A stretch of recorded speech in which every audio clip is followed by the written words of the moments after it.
nostálgicos! Tudo bem com vocês? Que saudade! Segunda temporada do Nostalgicast começando com uma pessoa muito especial que vocês vão amar com certeza.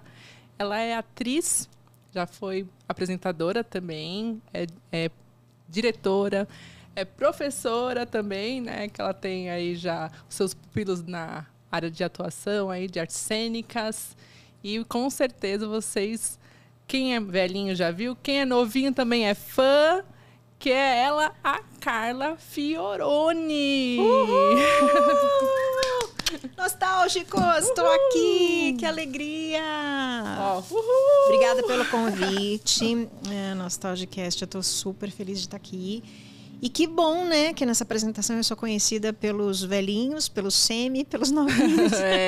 Tem todo tipo de público a Carla, né? Que bom, que bom. Prazer em conhecê-la querida. Pessoalmente. Muito obrigada por ter aceitado o nosso convite, né? A gente pensou em você, foi uma das primeiras pessoas que a gente pensou. A gente, né, acompanha o seu trabalho, tem a página do Seu Tempo, que todo mundo que é nostálgica, que conhece, que é a mãe da Nostalgicast, né? Que a gente já marcou várias vezes a Carlinha lá em trabalhos que ela fez, né? E é muito bacana. E hoje a gente vai conversar aí sobre toda essa carreira aí da Carla, um pouquinho da história da vida dela. E bora lá que tem papo pra hoje. Pouquinho. Vamos lá, Carla. Você nasceu em 5/6/70 na Moca. Eu nasci na Moca, gente. Eu morei em São Paulo há pouco tempo, né? Mas eu sou paulistana, natural da Moca. E eu tenho uma relação com São Paulo muito especial. Realmente São Paulo, Denise, é a minha casa, né? Eu reconheço São Paulo como a minha casa, embora eu tenha sido criada no interior, né? Sim. Então, aí seus pais são imigrantes, italianos? Como? A minha família, por parte de pai, né, que é o Fioroni, né, que eu carrego o nome, são italianos, né, que vieram da cidade de Arena, na Itália. E a família da minha mãe é uma família bem brasileira, né? A minha mãe é mineira, né? Então, dessa união eu nasci, mas quando eu tinha 2 aninhos, o meu pai se mudou para o interior para começar uma grande multinacional. Meu pai era um jovem engenheiro e ele foi destinado, junto com outros jovens engenheiros que trabalhavam aqui em São Paulo, a se mudarem para Americana, que fica no interior de São Paulo, a uns 120 quilômetros daqui de São Paulo. Então eu fui com meu pai e minha mãe, eu tinha 2 aninhos. E lá a minha família se estabeleceu, as minhas irmãs, eu tenho 2 irmãs, nasceram em Americana, são todas americanenses. Meu pai é de Santa Rita do Passa Quatro e minha mãe é de São João del Rei, Minas Gerais. Mas essa coisa de ser paulistana, ela mora dentro de mim. Tanto que da minha família eu sou a única que voltei para São Paulo e que mora em São Paulo já há muitas décadas. Gozado isso, né? Né? Nasceu aqui, ficou dentro do coração, né? Interessante, né? Eu voltei pela carreira depois, né? Mas eu gosto muito de São Paulo. Então, acho que essa coisa do meu nascimento influenciou. Eu também gosto muito de São Paulo. Já tive a oportunidade de morar em outros lugares. Tenho família nordestina, né? Já tive a oportunidade de morar para lá, mas eu não largo São Paulo também. Tenho essa paixão por São Paulo. Então, vamos lá. Então, aí você foi para Americana, né? Com 2 aninhos, né? 2 aninhos. E lá você fez toda a sua...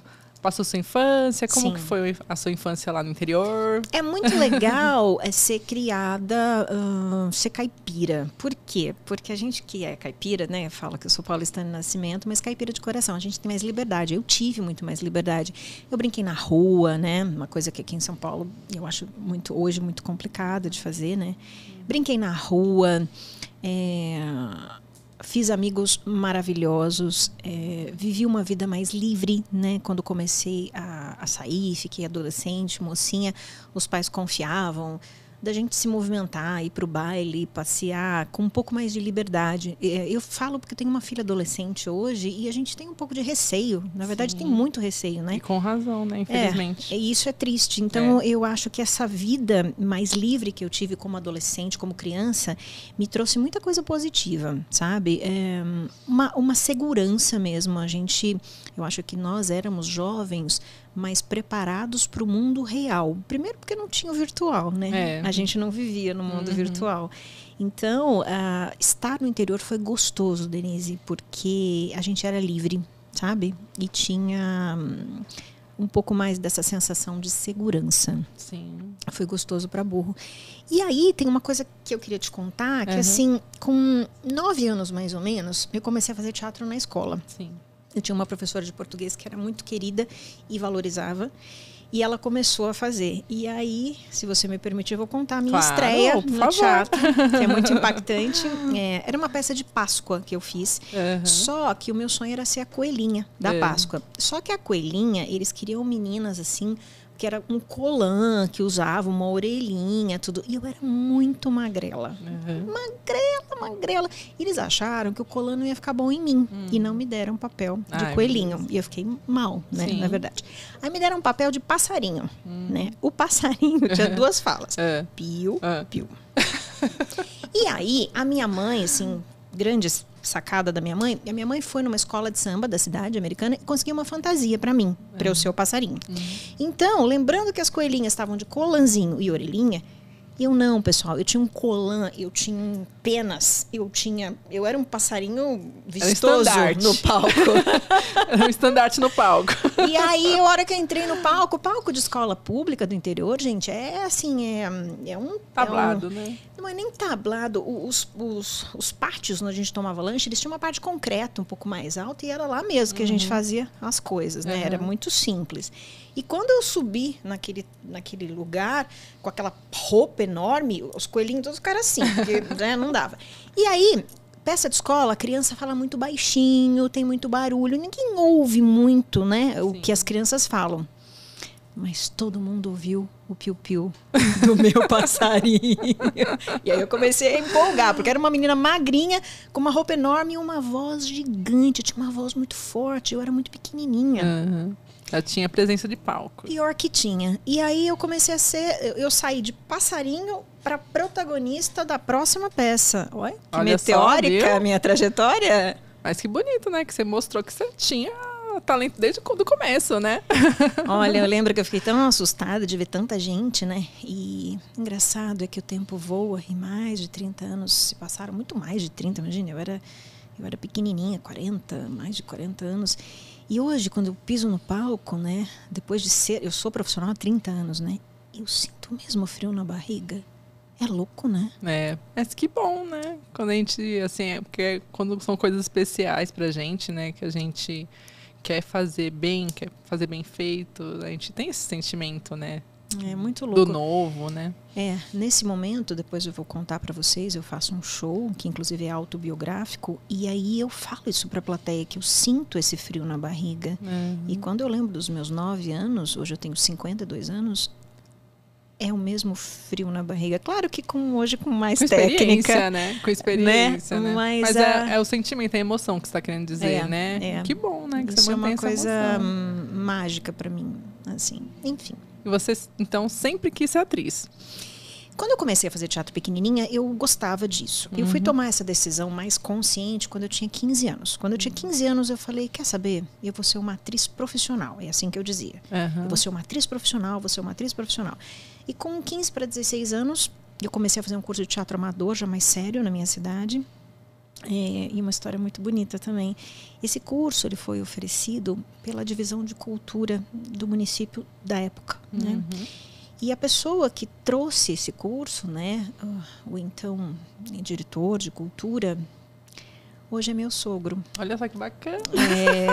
E o meu primeiro diploma da minha vida, tem a assinatura do senhor José Vicente Denardo, né? Que era essa pessoa de gestão pública que trouxe um professor sério para dar aula para a gente. E eu, como garota, fui fazer esse curso. No meu escritório eu tenho o diploma da faculdade e tenho esse diploma. E é assinado pelo Zé Vicente, que hoje é o meu sogro. O pai do Renato, que está aqui. Que é o pai do meu marido, do Renato. Teve o prazer de tê-lo aqui assistindo a nossa gravação. Obrigada, Renato, por estar aqui conosco também. Então, vocês se conhecem faz muito tempo. Eu conheço o Renato, a gente se conheceu, nós tínhamos 15 anos de idade, né? Mas nós não éramos namorados e nunca fomos, né? Nós somos amigos de uma vida toda. O nosso amor, né, como casal, tem 3 anos. Olha só, que bacana. Outra história bem mágica, assim. Love story, adoramos love stories. O amor pode acontecer em qualquer idade. Com a gente aconteceu bem perto dos 50 anos. Então, fica aí para você que é nostálgico. Aí, não precisa achar que a vida passou, não. A vida, ela continua presente e pulsante a todo momento, viu? Exatamente. Ai, que mensagem bacana da Carla aí. Nós somos... o Fábio... O Fábio hoje está aqui também, viu, gente? O Fábio do seu tempo. E ele brinca, né? Ele chama os seguidores dele de velhinhos, né? Nunca me chama assim. Se o Fábio me chamar assim, a gente vai perder a amizade totalmente. A gente vai romper.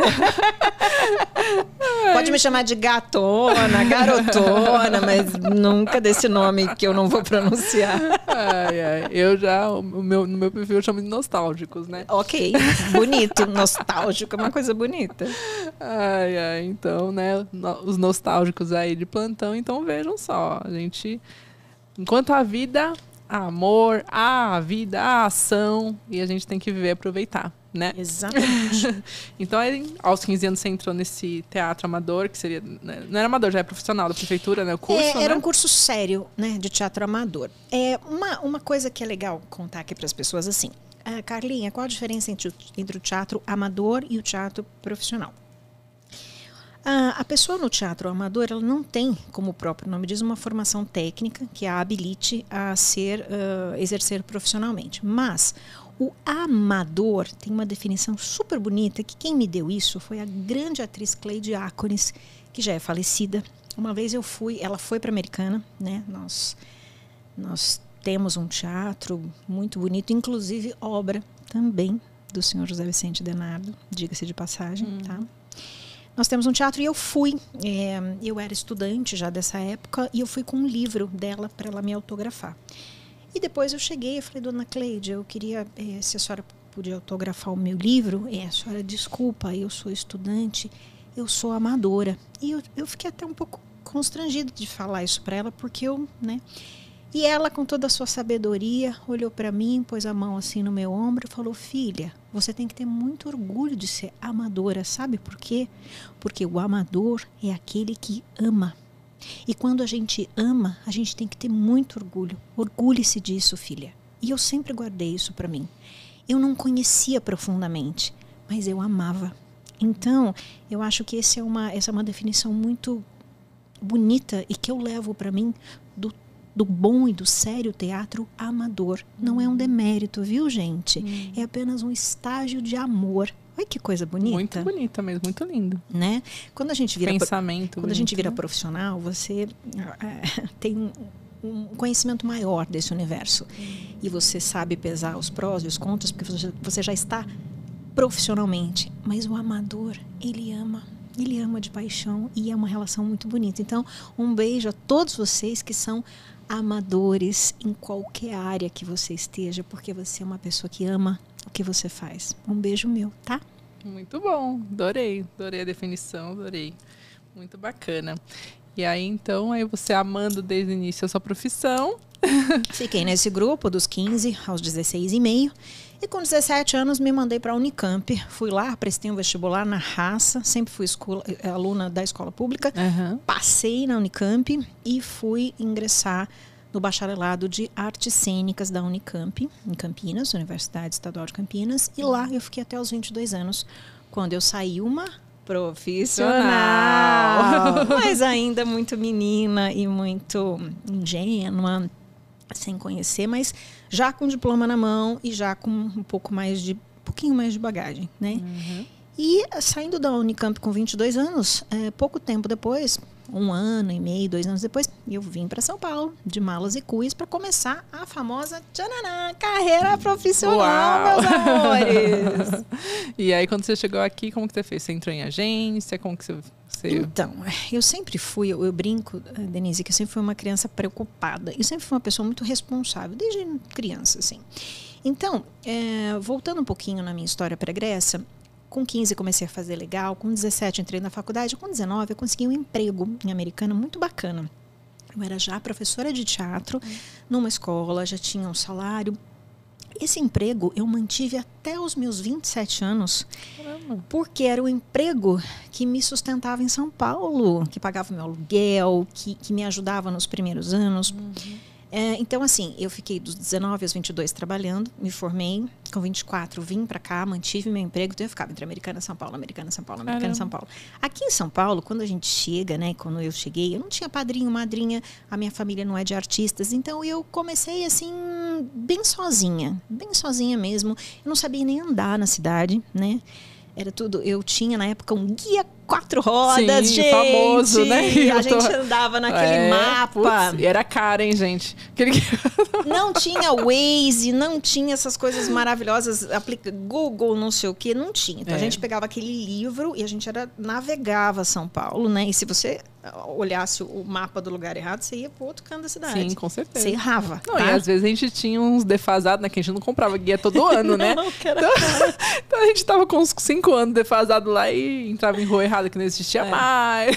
Parava, perguntava na padaria se a rua era essa, perguntava para as pessoas na rua e todo mundo sabia. Hoje ninguém mais sabe o nome da rua, porque todo mundo põe no aplicativo e até, verdade. Né?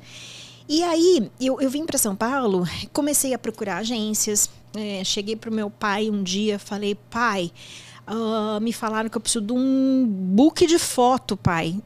Me dá um dinheiro aí para fazer isso? Ele, tá bom, aí me deu.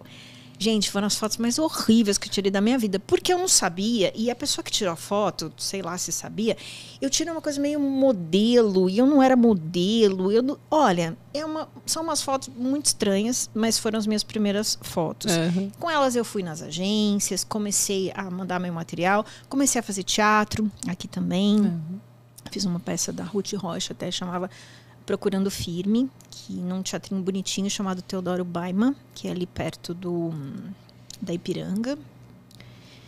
E, bom, e aí começou.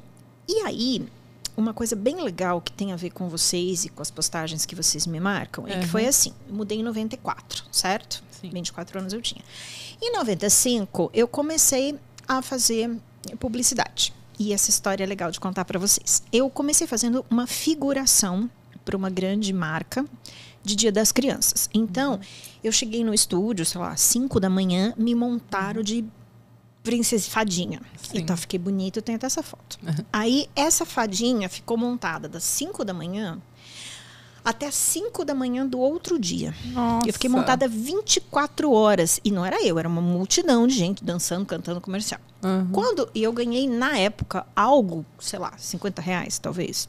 Alguma coisa assim, do gênero. Quando o comercial foi ao ar, eu juntei minha família, meu pai, minha mãe, minhas irmãs, e nós ficamos na frente da TV. Gente, é agora. Agora eu vou estrear. Eu tinha um chapéu que tinha uma pontinha lilás. Juro por Deus, gente. No quadro da TV, você só via a ponta do chapéu. Que eu sabia que era meu porque era lilás.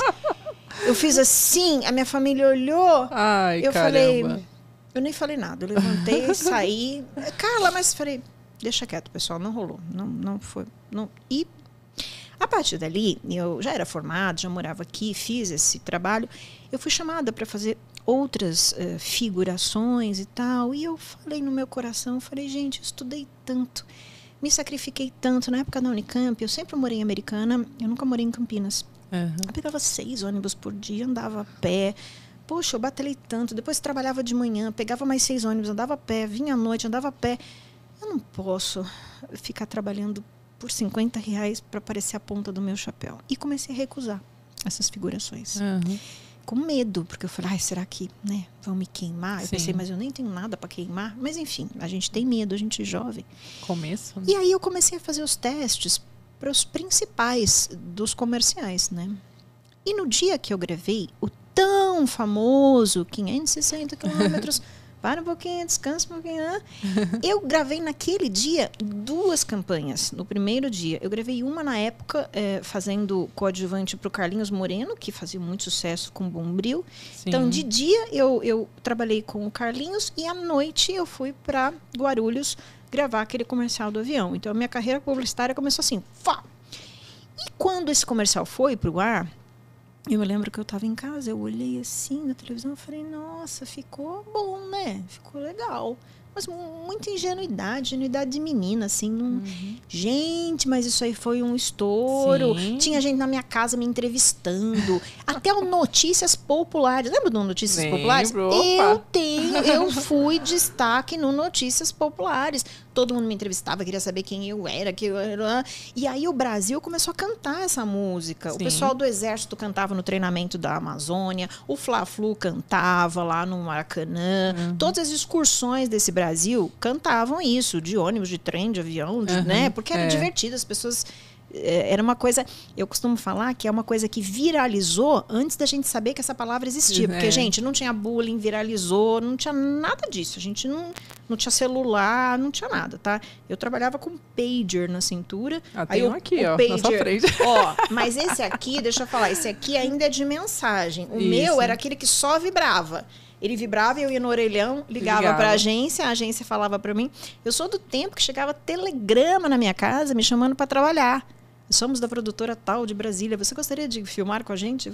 Enfim, outro época, né? E aí, depois que essa propaganda...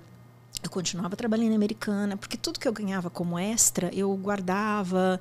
Eu já tinha dado... Gente, eu era tão à frente, eu já tinha dado entrada num apartamento. Caramba. Como? Eu não faço a menor ideia. Mas eu paguei 1 ano de aluguel na vida, quando eu vim. Eu morava na Bela Vista. E eu achei que pagar aluguel era uma coisa muito... mau negócio. Era um mau negócio. Eu falei, eu tenho que ter um apartamento. Aí todo mundo olhava pra mim assim, cara, mas... Eu falei, não, eu vou ter um apartamento. Eu tinha um carro, que eu consegui comprar um carrinho. Falei, eu vendo meu carro, dou entrada, enfim. Sim. Gente, não me perguntem como, mas eu dei entrada no apartamento. Tinha o meu emprego em Americana, comecei a fazer publicidade. Então, o que eu ganhava, eu, sei lá, fazia um armário na minha casa, enfim. E tudo bem. E aí, esse comercial repercutiu tanto, só que tem uma coisa que ninguém sabe. Depois que eu fiz esse comercial, eu virei uma pessoa famosa. Sim. E eu ia para todas as seleções de comercial de cachês estratosféricos. Mas eu não pegava nenhum. Porque todo mundo dizia, ela é a garota da Varig. Ela é a garota da Varig. Virou a garota propaganda, marcou, mas eu não né? sou, meu contrato acabou, eu não sou a garota da Varig. Não sou que nem o do Bombril, que tem um contrato que é só do Bombril, lógico, né? O Carlinhos ficou, o Carlinhos sim. Nossa, ele ficou muitos décadas, anos, né? Eu não. Então, assim, eu ficava nervosa porque eu ia para testes milionários, eu ficava editada, ou seja, ficava entre as finalistas e eu nunca pegava. Então, aquilo começou a me deixar tensa. E outra coisa que eu não faço ideia, meus amigos nostálgicos, por que aconteceu. 1 ano depois que eu gravei esse comercial e ele saiu do ar, amores, eu fiz tudo que vocês podem imaginar nesse Brasil. Eu trabalhei de norte a sul, fazendo paródias de mim mesma, fazendo tudo que vocês... Todos os contratos que não vieram para mim, no ano seguinte, quando o Varig saiu do ar, eu peguei absolutamente todos. Que ele ficou 1 ano no ar? 1 ano no ar. Mas esse comercial realmente... E nesse ano eu sofri, porque eu não trabalhei. Mas esse comercial é icônico, né? E realmente é um jingle que é um dos mais famosos, que todo mundo lembra. Então. Né? A gente já fez postagem, o Fábio já fez postagem do seu tempo sobre ele e todo mundo comenta, né? Então realmente marcou mesmo. Né? Mas foi 1 ano de penúria. E o próximo ano foi um ano de absoluta fartura. Eu viajei o Brasil fazendo tudo que você pode imaginar. Que bom. E uma coisa legal, em 97, veio a minha primeira novela na Globo, que foi uma outra experiência bem legal. Então vamos lá. Aí você passou do comercial da Varig, aí super famoso, começou a era das novelas. Eu comecei na televisão. Começou no Amor Está no Ar, né? Tudo que eu via quando era criança lá em Americana, que me motivou a ser atriz, de repente estava na minha frente. Ícones, pessoas que eu via desde criança, passavam por mim nos corredores, e eu falava, muito legal, né? E eu ficava olhando isso com olhos até infantis, assim, sabe? O que eu acho que é legal. Eu acho que a pureza na gente é uma coisa que a gente não deve perder. Verdade. Eu acho. Comecei na Globo. Não sabia fazer novela, gente. Não sabia. Por quê? Na Unicamp eu me formei atriz de teatro. A televisão tem outra técnica. Sim. Outra pegada. Eu passei uns sufocos. Não sabia fazer. Mas fui. Você foi indicada? Você teve seleção? Então, essa primeira novela que eu fiz teve uma história interessante. Eu fazia no teatro um espetáculo chamado Lembranças da China, que era do Alcides Nogueira. O comercial da Varig já tinha feito sucesso. Eu continuei fazendo outras coisas.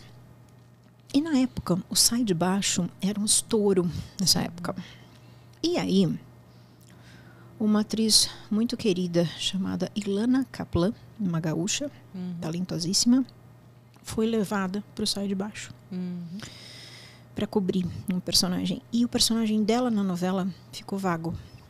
E o Alcides Nogueira, que tinha me visto no teatro, me chamou para fazer o personagem que seria da Ilana Kaplan no Amor Está no Ar, que essa era a produção das 6 horas, dirigida pelo Inácio Coqueiro e de autoria do Alcides Nogueira. Então, eu comecei na Rede Globo sendo convidada. Foi um susto também, porque eu não imaginava isso. Né? Não esperava. As gravações foram aqui em São Paulo ou foram no Rio? Não, eu fui para o Projac e conheci, né, esse gigante que é o Projac, né? Me encantei com muitas coisas e me decepcionei com outras coisas. Né? Mas foi um aprendizado bem grande. Com certeza. Depois, no ano seguinte, ainda fiz participação em 2 outras novelas, Por Amor e Anjo Mal, novelas também icônicas, com elencos muito famosos, né? E aí, começa a era SBT na minha vida, no ano 2000, quando eu fiz o meu primeiro trabalho no SBT, por incrível que pareça, ao lado do Gugu Liberato. Eu fui contratada por uma empresa de calçados para fazer merchans dentro do Domingo Legal, no ano de 2000. E era um momento em que o Domingo Legal rivalizava com o Fausto, né? Porque eram 2 programas que tinham uma audiência brutal no domingo, ao vivo, todos os programas longos, tanto do Fausto quanto do Gugu. E o meu contratante pagava 1 minuto de maior audiência para eu entrar, vendendo os sapatos dele. Então eu ficava ali no Gugu horas, até o meu contratante atingir um pico para eu entrar. E o que eu tirei dessa experiência? Eu fiquei mais de um ano lá. Eu via o Gugu trabalhar com as câmeras. E eu digo para vocês que para mim era uma coisa mágica. Eu gosto muito de câmera, tá? Embora eu não tenha tido a formação, mas eu sou apaixonada por câmera, por enquadramento, eu gosto. E eu vi o Gugu trabalhando com 4 no chão, 3 voando, e eu via como ele lidava com isso e eu ficava embasbacada, né? Então eu confesso que muitos domingos eu ficava ali assistindo ele trabalhar, com o ponto no ouvido, sabendo o ibope, sabendo que a hora que ele tinha que tudo ao vivo, e eu amo ao vivo, porque eu acho que o ao vivo traz a pulsação, né? Então essa coisa de apresentar ao vivo é uau! Para mim é uma coisa fantástica. Então tive essa escola. E em 2002 eu entrei para fazer uma novela também convidada, chamada Marisol, no SBT. Os fãs aí vão saber, uma novela assim tão bonitinha, eu acho, fazer uma personagem tão bonitinha. Era de época, né? Era com a época dos anos 80, anos né? 80, meu cabelo foi cortado pigmalião, a minha música tema era do Kid de Abelha, era muito legal. Bem da nossa época. Que Stranger Things, o que a gente já fazia isso, gente. Estão pensando que é novidade isso? Hoje a minha filha fala, mãe, o Stranger Things tem músicas. Eu falei, filha, a mãe já faz isso a vida inteira. A mãe é vintage, vai na minha. Com certeza. Mas aí você também, entre o Gugu e a Marisol, você trabalhou com a Hebe também, não foi? Eu trabalhei com a Hebe bastante tempo. E depois, antes, né, aí esse processo do SBT começa no ano 2000. Isso a gente está falando de TV. Sim. Mas aconteceu uma coisa muito legal, e eu vou voltar para o ano de 98, quando eu entrei no Trair e Coçar é Só Começar, que é uma peça que, quando eu assisti, recém-formada da escola, né, era uma peça que me encantava. E a personagem principal do Trair é a Olímpia, uma empregadinha que faz maior confusão, até porque o gênero é um vaudeville. Vaudeville, meus amores, é um tipo de estrutura teatral onde os personagens se alimentam, o enredo se alimenta de confusões. Então, sabe aquele cenário que tem muitas portas e um esconde o outro esconde um, e quem sabe é o público. Sim. É uma peça rápida, é uma peça de humor rápido. Tecnicamente é difícil de fazer pra gente, porque você não tem tempo de pensar. Maratona nessa peça. O trair tinha 2 horas de duração. 2 horas. Pá, pá, pá, e essa empregada dava o ritmo nessa peça. Então, a partir de 98, eu fui à Olímpia do Trair. E fiquei nessa peça por 7 anos. Então, isso que eu estou contando para vocês, eu já tinha o teatro e a TV já presentes na minha vida. Né? Vou entrar no adendo aí do Trair Coçar. O Trair Coçar foi a primeira peça adulta que eu assisti. Eu sempre fui ao teatro desde pequeno, né? Meus pais sempre incentivaram muito, né, a cultura em casa. Graças a Deus, muito obrigado, pai e mãe. Um beijo pra vocês. Cinema, teatro, a gente sempre foi desde pequenininha. Aquelas pecinhas, né, amadoras, tanto outras grandes, enfim, né? Circo, tudo. E quando a gente foi assistir o Trair Coçar, foi a primeira peça adulta que eu fui assistir. Pelo que eu me recordo, depois meu pai e minha mãe podem falar aí pra mim, depois me corrigir. Eu acho que eu tinha entre 11 e 12 anos. O que você achou? Maravilhoso, né? Aí eu vi 4 vezes a peça. Assisti a primeira com a Denise e depois assisti com você. Você viu comigo? Vi. Ai, que delícia. E quando foi com você, eu levei 2 pessoas ao teatro que nunca tinham ido ao teatro. E o que eles sentiram? Maravilhoso também, né? Saíram assim enaltecidos, né? E é uma peça que realmente, assim, é uma peça que você não respira, né? Assim, caramba, é pra lá e pra cá. É que nem eu falei, é uma maratona, né? E é riso do começo ao fim. É um texto maravilhoso, roteiro maravilhoso e todas as edições que eu vi, vou dizer assim, né? Com todos os elencos, tinha atores que permaneceram por muito tempo, né? Continuavam, outros trocavam. Todas as edições que eu vi. A última eu não me recordo com quem que foi. Eu acho que já não foi com você quando assisti. Não recordo quem fazia a Olímpia. Mas sempre foi, mesmo já, né, mesmo na última vez eu ri igual, né, porque é uma peça realmente leve, gostosa, aquela coisa que você entra no teatro e você esquece do mundo, né? Eu acho isso tão mágico, tão gostoso, assim, né? Eu gosto muito do teatro por isso, assim, todas as artes, cinema também, né? Quando você vai no cinema, mas o teatro tem uma vibração, né? Tem uma energia diferente, né? O teatro, assim como qualquer ao vivo, né? Qualquer ao vivo tem uma energia diferente, porque o artista está ali na sua frente, performando aquilo para você. Pode ser música, pode ser teatro, pode ser dança, qualquer manifestação artística onde você tem a presença do artista ao vivo ali, é sempre mais emocionante, lógico, né? Você tem, no cinema, você tem a magia e tal, mas você tem uma edição, uma pós, uma finalização. Então, o nosso trabalho, ele está ali na tela, mas já trabalhou muita gente em cima do nosso trabalho para finalizá-lo de maneira profissional. Agora, quando a gente está no teatro, pessoal, está sujeito a tudo, tá? A apresentação ao vivo, ela dá certo, ela dá errado, ela tem problema. E onde está o nosso profissionalismo? Em contornar tudo isso para que vocês tenham uma experiência plena, para que os nossos problemas de dia a dia não afetem a experiência de vocês. Sim. É isso que define um trabalho profissional de outro que não tem tantos cuidados assim. Nós priorizamos o público, tá? É a nossa missão, né? Não importa. Certeza. Eu já trabalhei doente, já trabalhei com dor, já trabalhei triste, né? Sei lá. Não, triste não vou nem falar, mas eu já trabalhei com altas dores e muito doente e meu público não percebeu, porque meu público não tem que perceber. Meu público, ele tá lá e ele tem que receber a melhor coisa que a gente puder passar, né? Eu acho que para vocês também, assim, é uma coisa interessante que acaba sendo uma terapia também para vocês também, num momento de dificuldade, não vou dizer de dor, porque você vai estar com dor, né? Você tem que controlar aquilo, mas num momento, às vezes, emocional, difícil, que você está passando e tal. Quando você entra no palco também, você também se desconecta um pouco, né? Eu acho, assim, da realidade, né? Eu acho que a gente busca muito na arte, tem coisas na arte que a gente busca para se reconhecer com a realidade de nossa, né? E tem coisas que a gente quer também, o lúdico quer fugir da realidade, às vezes, né? É difícil, enfim, né? De várias questões aí. Então, e essa parte do humor, né? Principalmente, né? Faz a gente ter uma vida mais leve, né? Eu acho que a arte é muito importante para isso, para a gente enxergar as coisas boas da vida, se desconectar, às vezes, dos problemas e rir e sair mais leve, conseguir ter um outro olhar para a vida, né? Quando eu comecei minha carreira, como eu via muita novela quando era criança, meu sonho era ser a mocinha da novela. Nossa, linda, fica com o galã e tal. Depois eu fui perceber que a mocinha sofre a novela inteira para ser feliz no último capítulo, né? Uhum. E aí no começo eu achava que não, que eu ia ser a mocinha, que eu ia ser a mocinha. E quando o mercado, porque acontece isso, viu, gente? O mercado te coloca em lugares, não é você que se coloca.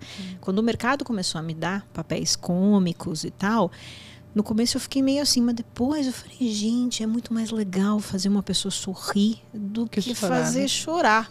Fora que é mais prazeroso para nós, tanto no teatro. Teatro é muito prazeroso, porque eu falo uma coisa e eu tenho a reação de 1000 pessoas na minha frente na hora. Isso é altamente revigorante para mim.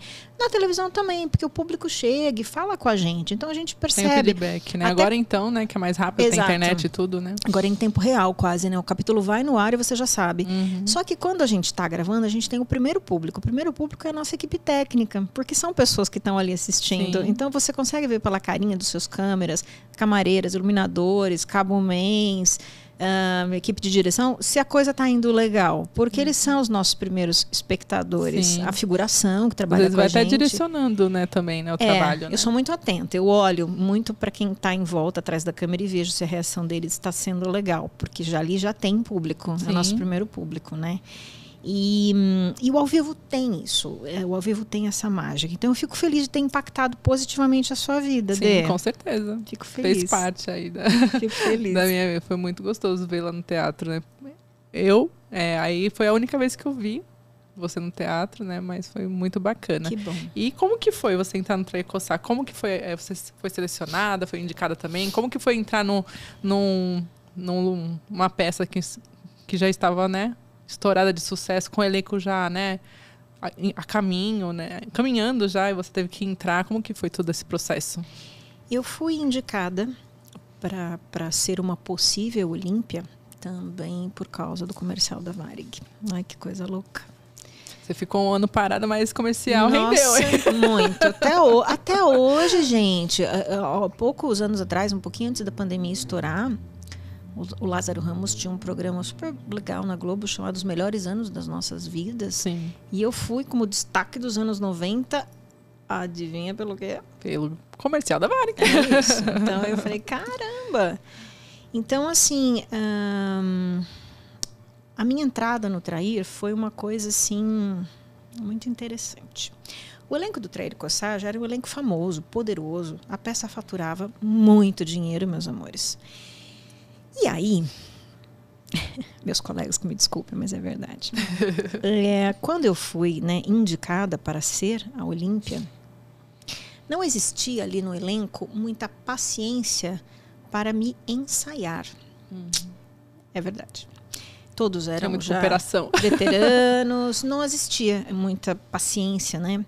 Então, eu quero agradecer muito a 2 pessoas. A Bruna Gasgon, minha amiga de elenco, que me indicou. Bruna, eu sou muito grata e falo isso para ela. E um outro amigo de elenco, chamado Ricardo Pérez, que teve a gentileza de levar uma câmera que ele tinha. Ele gravou a peça numa fita de VHS. Me deu essa fita de VHS, né? E eu fui me preparar para fazer o teste, para saber se eu ia poder fazer esse papel, né? Porque até então eu era uma garota de 28 anos, com um elenco muito experiente, que já faziam sucessão, então eles não podiam entregar esse papel na mão de qualquer atriz. Com certeza. Por razões óbvias, né? E aí, eu parei tudo que eu estava fazendo na minha vida, fui para casa da minha mãe, minha americana, pus aquela fita no DVD, videocassete. Desculpa, videocassete, e fiquei 15 dias assistindo aquela fita para aprender 1 hora de peça. O Trair tem 2 horas. Sozinha, Denise. Nossa. Sozinha na sala da minha mãe. A minha mãe olhava, entrava, me via lá, saía. Entrava, aí ela olhava o vídeo e falava. Aí minha mãe falava, olha, Carla, minha mãe é durona. Se você fizer isso, você faz qualquer coisa na sua vida. Porque eu estava aprendendo aquela peça, Denise, sozinha. Difícil, né? Sem ter ninguém para passar com Sem você. Ninguém. Difícil. Sem ninguém. E para quem viu a peça, gente, a peça tem marca, tem texto, a Olímpia todinha desenhada. Bom, chegou o dia, eu fui para São Paulo, né? Voltei. O elenco foi lá para ver o meu teste. Sim. E aí eu comecei. A peça, em Trair, tem para a Olímpia 47 entradas. Nossa. Eu me lembro porque eu mapeei. Uhum. E aí eu comecei a fazer a peça. Quando eu comecei a fazer, eu fiz a cena 1, a 2, a 3, a 4, a 5, a 10, a 15. Eles começaram a olhar o elenco e começaram a entrar nos lugares e contracenar comigo. Nossa, tá sabendo o que tá fazendo. Era como se existisse uma mágica. Eu tava ali sem nunca ninguém ter feito nada e eu sabia a peça. Uhum. E eles ficavam regalados com aquilo. Quando eu cheguei na metade da peça, que é o que eu tinha aprendido, né, a metade, eu fui, passei. A hora que chegou na cena, eu falei, agora eu vou parar, porque eu estudei até aqui. E daqui a 15 dias eu volto para passar a outra metade. Peguei meu texto e fui embora. E aí todo mundo... Tá bom, tipo, né? Voltei 15 dias, passei a peça inteira, sola, com eles, né? Mas sim. E fui admitida no Trair e Coçar. Aê! Isso que é guerreira, hein, gente? Putz grila. Porque bom, a Olímpia é o personagem principal e ela é muito cênica também, né? Não é assim, é uma personagem que usa muito corpo, né? Tem muita ação, tudo, fora as entradas e saídas e texto pra caramba, né? Nas primeiras apresentações, só pra vocês terem uma ideia, eu coloquei em folhas de sulfite todas as entradas dela, porque eu tinha medo, né, de esquecer. E eu colava na tapadeira do lado de dentro. Então, do lado de dentro da minha coxinha, assim, era aquele monte de folha. Porque eu ia olhando as entradas para não perder. Não errar, né? Então, assim, o Trair foi um trabalho que eu me orgulho muito de ter feito sozinha. Tá? Depois, quando eu fui efetivada, eu ajudei os meus colegas nos próximos anos. Né? Eu ajudei, eu ensaiei os meus colegas, eu pedi, depois de 2 anos, uma estandinha, uma atriz para me ajudar. Eu fiz uma escala para essa atriz. Eu tratei com muito respeito essa atriz. Então, eu procurei fazer a diferença. Mas eu entrei no esquema kamikaze. Eu queria fazer aquilo. Mas não foi fácil. Imagino. Mas que bom, né? Que bom que você mostrou todo o seu potencial, sua garra, né? E... tá aqui até hoje, é isso, né? Na TV, em teatro e tudo mais, né? São as dificuldades que a gente tem na vida. Infelizmente, a gente às vezes não recebe a colaboração, a cooperação que a gente espera do outro, né? As pessoas não agem como a gente age com o próximo, mas... E sabe, né, uma coisa legal? É o primeiro lugar que eu tô contando isso. Olha só, eu nunca contei isso pra ninguém, né? A não ser pros amigos mais íntimos que acompanharam, né? Mas eu nunca contei isso para ninguém. Mas eu acho importante, porque às vezes as pessoas veem algumas realizações e dizem, que sorte, foi sorte, que fácil. Meus amores, eu não tive essa parte, que sorte, que fácil na minha carreira. E não tenho até hoje, tá? Eu nunca tive a parte, que sorte, que fácil. Não. Então isso eu quero que fique muito claro, para que você que está do outro lado aí e busca o seu sonho, não sei em que área você gosta, não pense nisso. Pense no quanto você quer fazer, no quanto você se prepara para isso, e conte com você, conte com Deus e acredite em você. E acelera se você quer, sabe? Porque quando você conquista, todo mundo vem aplaudir, todo mundo bate nas suas costas, mas as conquistas são duras, gente, duras, e são a todo tempo. Desde o meu passarinho com 9 anos até hoje que eu tenho um show próprio, é sempre muito batalhado. Sim. Então, não deixem que ninguém diga para vocês que vocês não podem, que vocês não conseguem. E eu sempre digo, a gente consegue sim. Se a gente quer, a gente consegue. Blinda a mente disso tudo e persegue o que você quer. É a minha dica. Obrigada pela dica, parabéns. Vamos aplaudir aqui. Fábio vai entrar aqui fazer uma pergunta. Tá bom? Saudade de fazer isso. Que delícia. Entra aqui. Deixa eu perguntar. Aqui, câmera da verdade. Carlinha, prazer de você estar aqui. Meu anjo, prazer é meu. É muito estranho, né? Minha filha está aqui também acompanhando. E eu quero fazer uma pergunta referente a comerciais, né? Você fez inúmeros. A gente postou um no nosso Instagram muito polêmico, né? Que foi o do Dieta Latte. Com certeza hoje não passaria, até a gente colocou no nosso canal no YouTube, proibidão. Que não passaria hoje em dia. Na época que foi feito esse comercial, não teve nenhum senso, assim. Realmente é um comercial bem discriminatório, eu achei. Teve problema sim, teve. Tchau! Eu só explicar, esse comercial foi um comercial de iogurte da Parmalat, pra quem não... Depois vocês procuram no YouTube que tem, e na do Seu Tempo tem, Instagram do Seu Tempo, por favor, @do Seu Tempo sigam e olhem lá. Que a Carlinha fez, né? E ela tá no restaurante e tal, né? E aí vem o garçom, o ponto de referência. Não, eu né? sou uma secretária no escritório. Né? Eu sou como se fosse a recepcionista de um escritório. Desculpa. E aí o ponto de referência é uma pessoa que é obesa, gorda, né? Ela fala, ali na gordinha, do lado da gordinha, entendeu? Aí essa questão que... Esse comercial é interessante dele, é que ele foi veiculado, ele foi o primeiro... Sabe aquela coisa da virada do ano 2000, da virada do século? Ele foi o primeiro comercial a rodar após a meia-noite. Foi esse da Parmalat, né? Ele foi o comercial... Não tem aquela coisa, vira o ano, qual o primeiro comercial do ano? Então, esse. Na virada do ano 2000, esse foi o primeiro comercial do ano. Caramba. Né? Na Globo, no caso. Nossa. E aí, beleza. Quando foi gravado, gente, é importante que se diga que o mundo que eu cresci e vivi não é o mundo de hoje, tá? Então, a gente tem que entender isso. Hoje, as coisas estão, para mim, um pouco confusas, tá? Eu sempre fui uma pessoa que respeitei as pessoas. Eu não tenho preconceito, espero que não tenham comigo também. Mas a gente é de uma geração que a gente não se ofendia tanto com tanta coisa. A gente ficava chateado às vezes, mas a gente ia à luta. Isso fortalecia a gente de uma certa forma. Até porque o mundo, meus amores, não é um lugar de gente boazinha. Ele não é. O mundo é duro, o mundo te cobra. O mundo, às vezes, te castiga, tem gente que te passa a perna por maldade, tem gente que quer o teu lugar. Gente, no mundo tem gente boa, claro, mas assim, o mundo é um lugar complexo. Então, quando eu fiz esse comercial, era isso, a estrutura do comercial. Eu era uma recepcionista e tudo acontecia no escritório. E a referência era uma moça gordinha. Então, eu falava assim, tá vendo aquela gordinha? Vira à esquerda. Tá vendo a gordinha? Vira à direita. E no final, chegava uma pizza. E ele falava, pra quem é? Falava, tá vendo a gordinha? É pra ela. E aí tinha o take da gordinha, que é uma moça assim super linda, sorrindo e dando, tipo, pro entregador vinho de pizza. Bom, tudo bem. Isso foi gravado. Era um produto, era um iogurte de dieta, né? Que se propunha, enfim, a deixar a pessoa magra. Acho que era isso. Enfim, e aí quando o comercial foi ao ar e tudo bem, a gente fez tantos, eu fiz centenas de comerciais de um monte de coisa, né? Inclusive eu me orgulho muito porque era uma época que o elenco era muito legal, os jingles eram muito legais. Foi uma era de ouro da produção publicidade, musical, né? As ideias, a gente gravava em câmera de cinema, gente, era uma... era... As nossas fitas eram telecinadas, era muito bacana. Baita produção, né? Porque não era aquela coisa, cada um tem uma câmera digital, chega lá e faz baratinho. As produções eram caríssimas, enfim. E eu fiz centenas e centenas de comerciais pro Brasil inteiro, tá? Tinha ano que eu fazia 20 no ano, tá? 20, 25 no ano, tá? Bastante. Bom, e aí foi.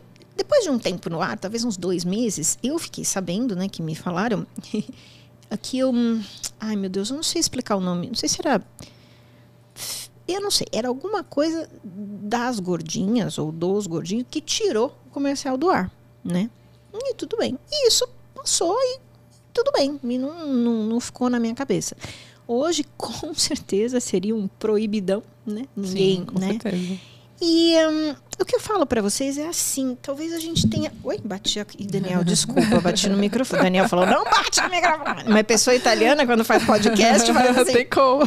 Não, Daniel, desculpa. Não, o Daniel falou, mas eu bati.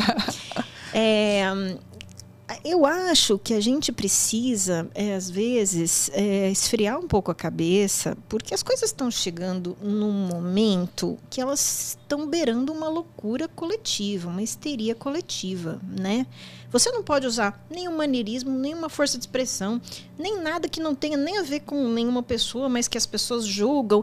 Então, assim, eu vou ser sincera para vocês, eu toco a minha vida do jeito que eu sei.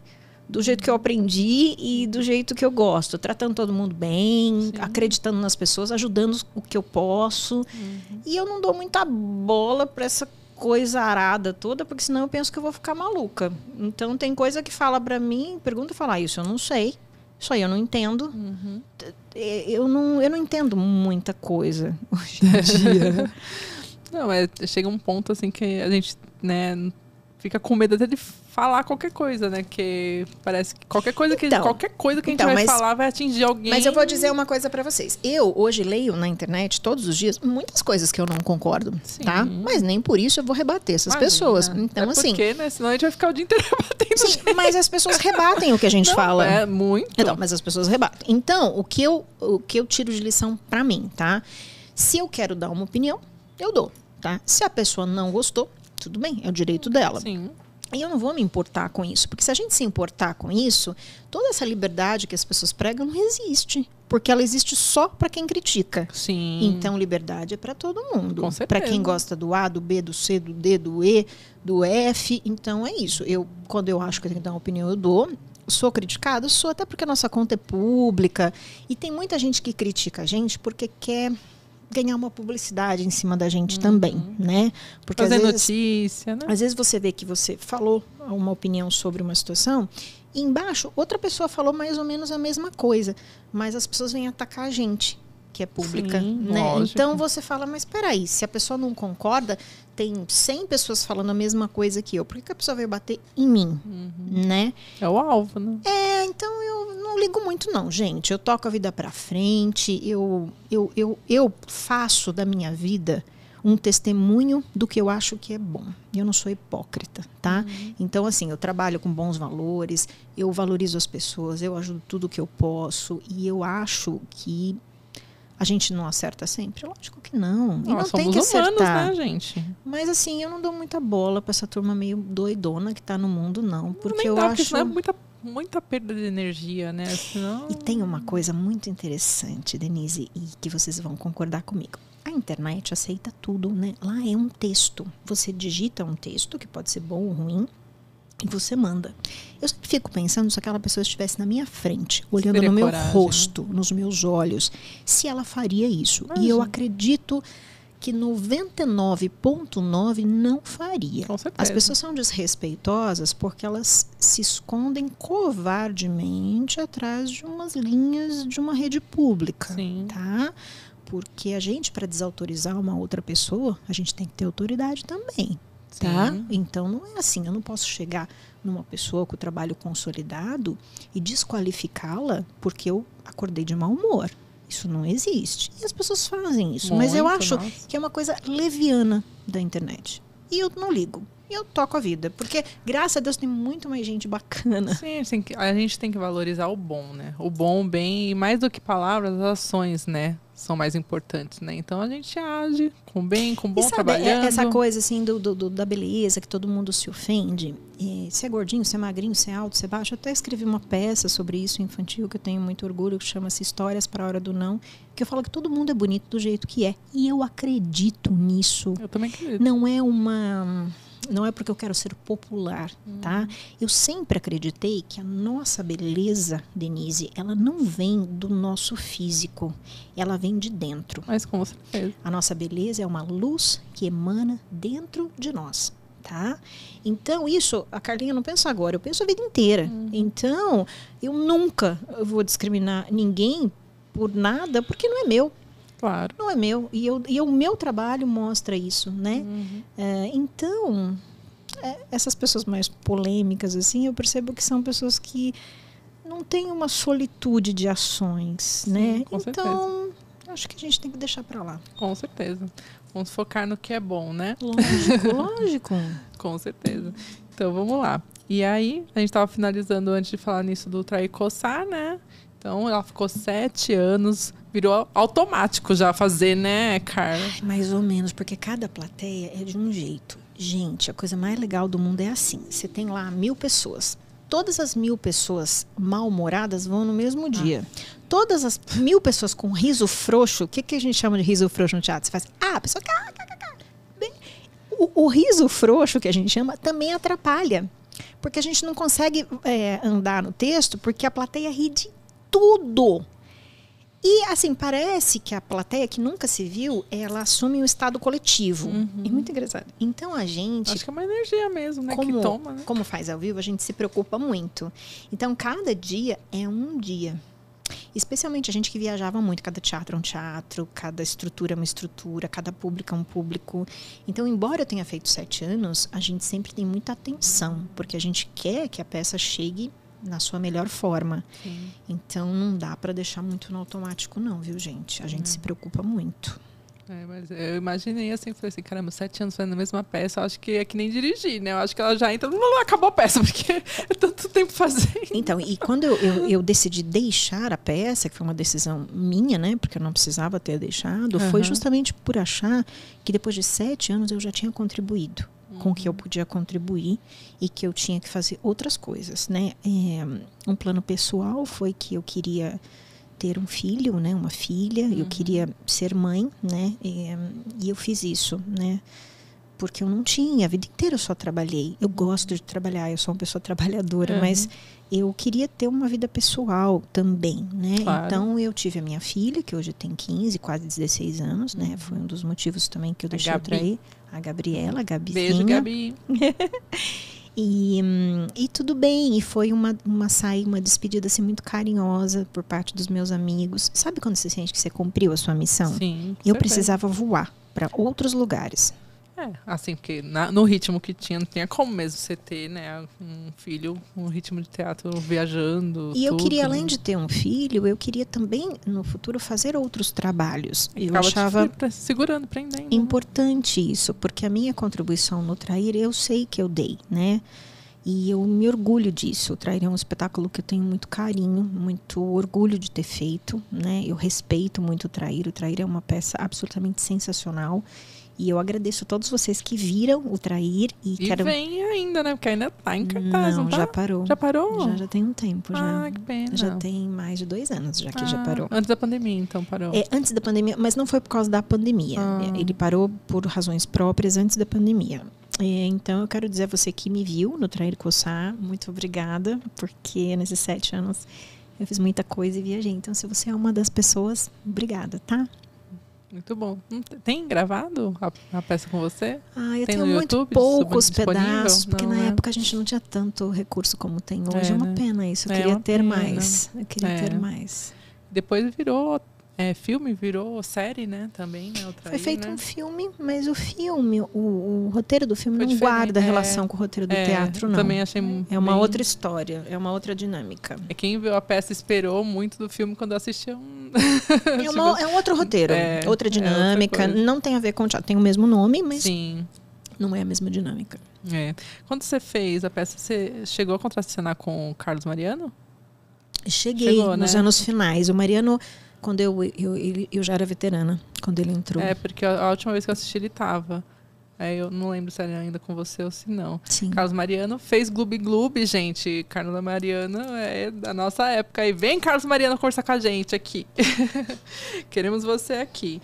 E aí, vamos retomar então a TV, né? Aí, nesse meio tempo, como que você conciliou, né? Porque você conciliou o Trair Coçar, fazendo Marisol e fazendo até a última... Quando você fez Os Ricos também, Choram, você ainda estava?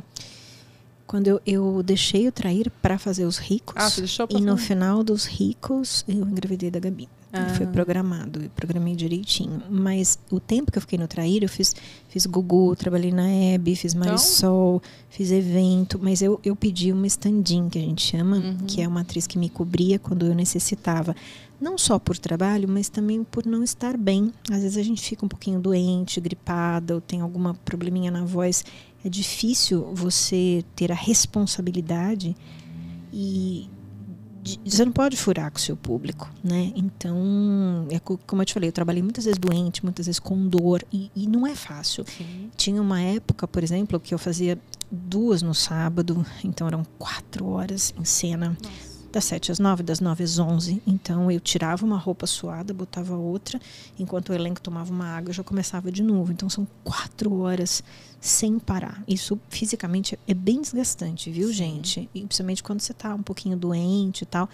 Então, ainda eu tive... mais nessa peça, né? Que nem eu falei, porque ela é muito cênica, né? Ela é muito não física. É uma peça que você senta lá e fala um texto. Não, você não para, né? Ela é física, ela é rápida, ela é precisa e matemática. Porque o humor ali, ele tem um tempo para acontecer. Inclusive, o Trair me ensinou bastante sobre o tempo da comédia, o ritmo da comédia, assim, né? Então, foi uma escola muito importante para mim, com certeza. Bacana. E aí, nos Ricos Também Choram, você fez a sua primeira gêmea, né? Yeah! Vai virar... Ó, ela vai começar a dar curso de fazer gêmeas, gente. Foi a sua primeira gêmea, que foi a Nenê e a Naná, né? A Nenê e a Naná. Em 2005, eu fiz uma novela muito bonitinha, chamada Os Ricos Também Choram, né? Uma novela de época, mas bonitinha, gente. Se vocês tiverem chance de ver, bem produzido, um elenco bacana. E eu fazia a Nenê, que era a gêmea boazinha, que trabalhava na barbearia do Epitácio, que era apaixonada, que é o Fernandinho Neves. E fazia a Naná, que era selvagem, que foi embora com o circo, a sensual. E foi a minha primeira experiência fazendo gêmeas em TV. Mas essas personagens, elas eram muito bonitinhas, mas elas não eram tão grandes, né? Então eu tinha mais folga para gravar. Elas tinham um tamanho mais comedido na história. O que depois em Chiquititas não aconteceu. Aí foi outra maratona, né? Saiu da maratona do Olímpia pra virar a maratona da Chiquititas. Com certeza. Que além dois personagens muito importantes, né? Com muitas cenas, ainda uma novela muito longa, né? Uma gravação muito longa. Muito longa, muito longa. E aí depois você fez Floribela, né? Fez uma Então, outra coisa muito engraçada, né? Quando eu engravidei da Gabi, eu falei, bom, agora não vou trabalhar tanto, né? Gente, eu trabalhei de barriga até o 8º mês e meio. Eu fiz Floribela, ainda parecendo gordinha, porque não imprimia que eu estava grávida, mas eu fiz. Eu trabalhei com o Renato Aragão, fiz alguma coisa lá nos Trapalhões, ainda também. Estava gestante, né? Estava gestante. E depois eu comecei a fazer o Hoje em Dia, lá na Record, com o Brito, a Ana e o Edu. A primeira formação do Hoje em Dia, que fazia muito sucesso. E eu fazia esquetes. E aí a direção assumiu a minha gravidez. E eu trabalhei grávida até o 8º mês e meio. Eu só não fui mais porque a barriga estava pesada. Eu falei, ai, gente, agora eu preciso parar. Tava difícil andar de carro, porque quando a gente engravida e o bebezinho tá pronto para nascer, a gente sente muito peso na barriga. Pressão, né? Então, assim, se você andar no carro e faz assim, a gente fica muito sensível, sabe? A gestante fica quando o bebezinho tá próximo. Então, eu parei 15 dias antes da Gabi nascer. A Gabi nasceu. E foi tudo bem. E logo que a Gabi tinha 8 meses, eu fui para a Band, numa outra experiência que foi maravilhosa na minha vida, que juntou apresentação e reportagem, que foi uma coisa assim diferente que eu não imaginava fazer. Eu fui muito feliz na Band, muito mesmo. Então você não tinha um contato fechado com o SBT, né? Não tinha. E tanto que eu fazia Hoje em Dia na Record, grávida. Sim. Né? Aí depois foi pra Band. Depois eu fui pra Band. Né? Fiquei na Band 2 anos, foi bem legal. Eu adorei. Aprendi muito. Como é que gravava um link, como é que entrava ao vivo. Era o Atualíssima, né? Atualíssima. Que fazia, né? Era um programa toda tarde, que era apresentado pelo Leão Lobo. Teve várias apresentadoras femininas ao lado do Leão, mas o Leão era a figura masculina de apresentação principal. E depois você foi diretora de uma peça que ele fez parte, não foi, o Leão? Eu fui diretora, depois, dele no teatro. Uma peça chamada... peraí. Uma comédia, Comédia do Além. Comédia do Além, eu dirigi, do Aziz Bajur, inclusive, que nos deixou, que faleceu há pouco tempo atrás. Uma peça muito boa, muito boa. O Leão era o anjo da peça. Chamamos você já, Leão, hein? Tem que ler o direct lá. O Leão, eu vou falar com ele, você quer? Quer que fale? Falo. Tá bom, eu falo, pode deixar. Tem que ver o direct da gente lá, que a gente pode chamou deixar, ele. Vocês vão amar o né? Leãozinho. Nossa. Ele é muito legal, ele é nosso amigo. E uma pessoa preciosa, assim. Sim. O Leão é uma pessoa que eu guardo no meu coração. O Leão, só pra você ver, ele fez o chá de bebê da Gabi, eu fiz o chá de bebê da minha filha, na época ele tinha um restaurante, a gente fez lá, ele organizou tudo pra mim. O Leão é um amigo de longa data. Que bom, que gente boa atrai gente boa, né? Amém. Que amém, bom, né? Amém. A vida é boa, gente. Vamos lá. E aí depois, você fez Turma do Didi e fez show do Tom também, né? Nesse período. O Tom é uma pessoa que eu gosto muito, e o Tom eu trabalhei com ele em várias etapas da minha vida. Trabalhei com ele na Globo, trabalhei com ele na Record. Eu gosto do Tom, eu acho o Tom um talento, né? E o Tom é uma pessoa, assim, multifacetada. Então, uma das coisas que eu fiz com o Tom, que eu gosto muito, uma vez na Record já, ele fez uma paródia, uma brincadeira sobre o Chapeuzinho Vermelho. E o Canabrava era o lobo. Ai, gente, era tão engraçado o lobo bêbado. E imagino. Eu fazia a Chapeuzinho. Mas ficou tão bonitinho. Então, assim, o esquema do Tom são quadros. Então, a gente acaba atuando cada hora num personagem, mas o Tom é uma pessoa que eu gosto muito, sempre foi muito carinhoso comigo, e é um cara que eu admiro, eu acho o Tom excepcional, assim, um baita de um ator, sabe? Sim, é um Gosto artista, muito né? dele. Um artista, Esses né? personagens que ele faz, eu como atriz, né? Porque é uma coisa assim, eu não sei contar piada, gente. Eu sou péssima. Inclusive, uma vez eu participei um game deles lá, e era eu contra o Tiririca. Eu falei, gente, ele vai me massacrar. E ele me massacrou, lógico. Eu acho que a gente não consegue nem falar, né? Como ele começa lá, abestador! Não, porque assim, ele é um artista que sabe contar piada, né? Como Ari Toledo, como pessoas que sabem. Eu sou uma atriz que faz papéis cômicos. Tem uma diferença, gente. Então, assim, eu crio papéis cômicos. Eu sei contar piada? Não sei.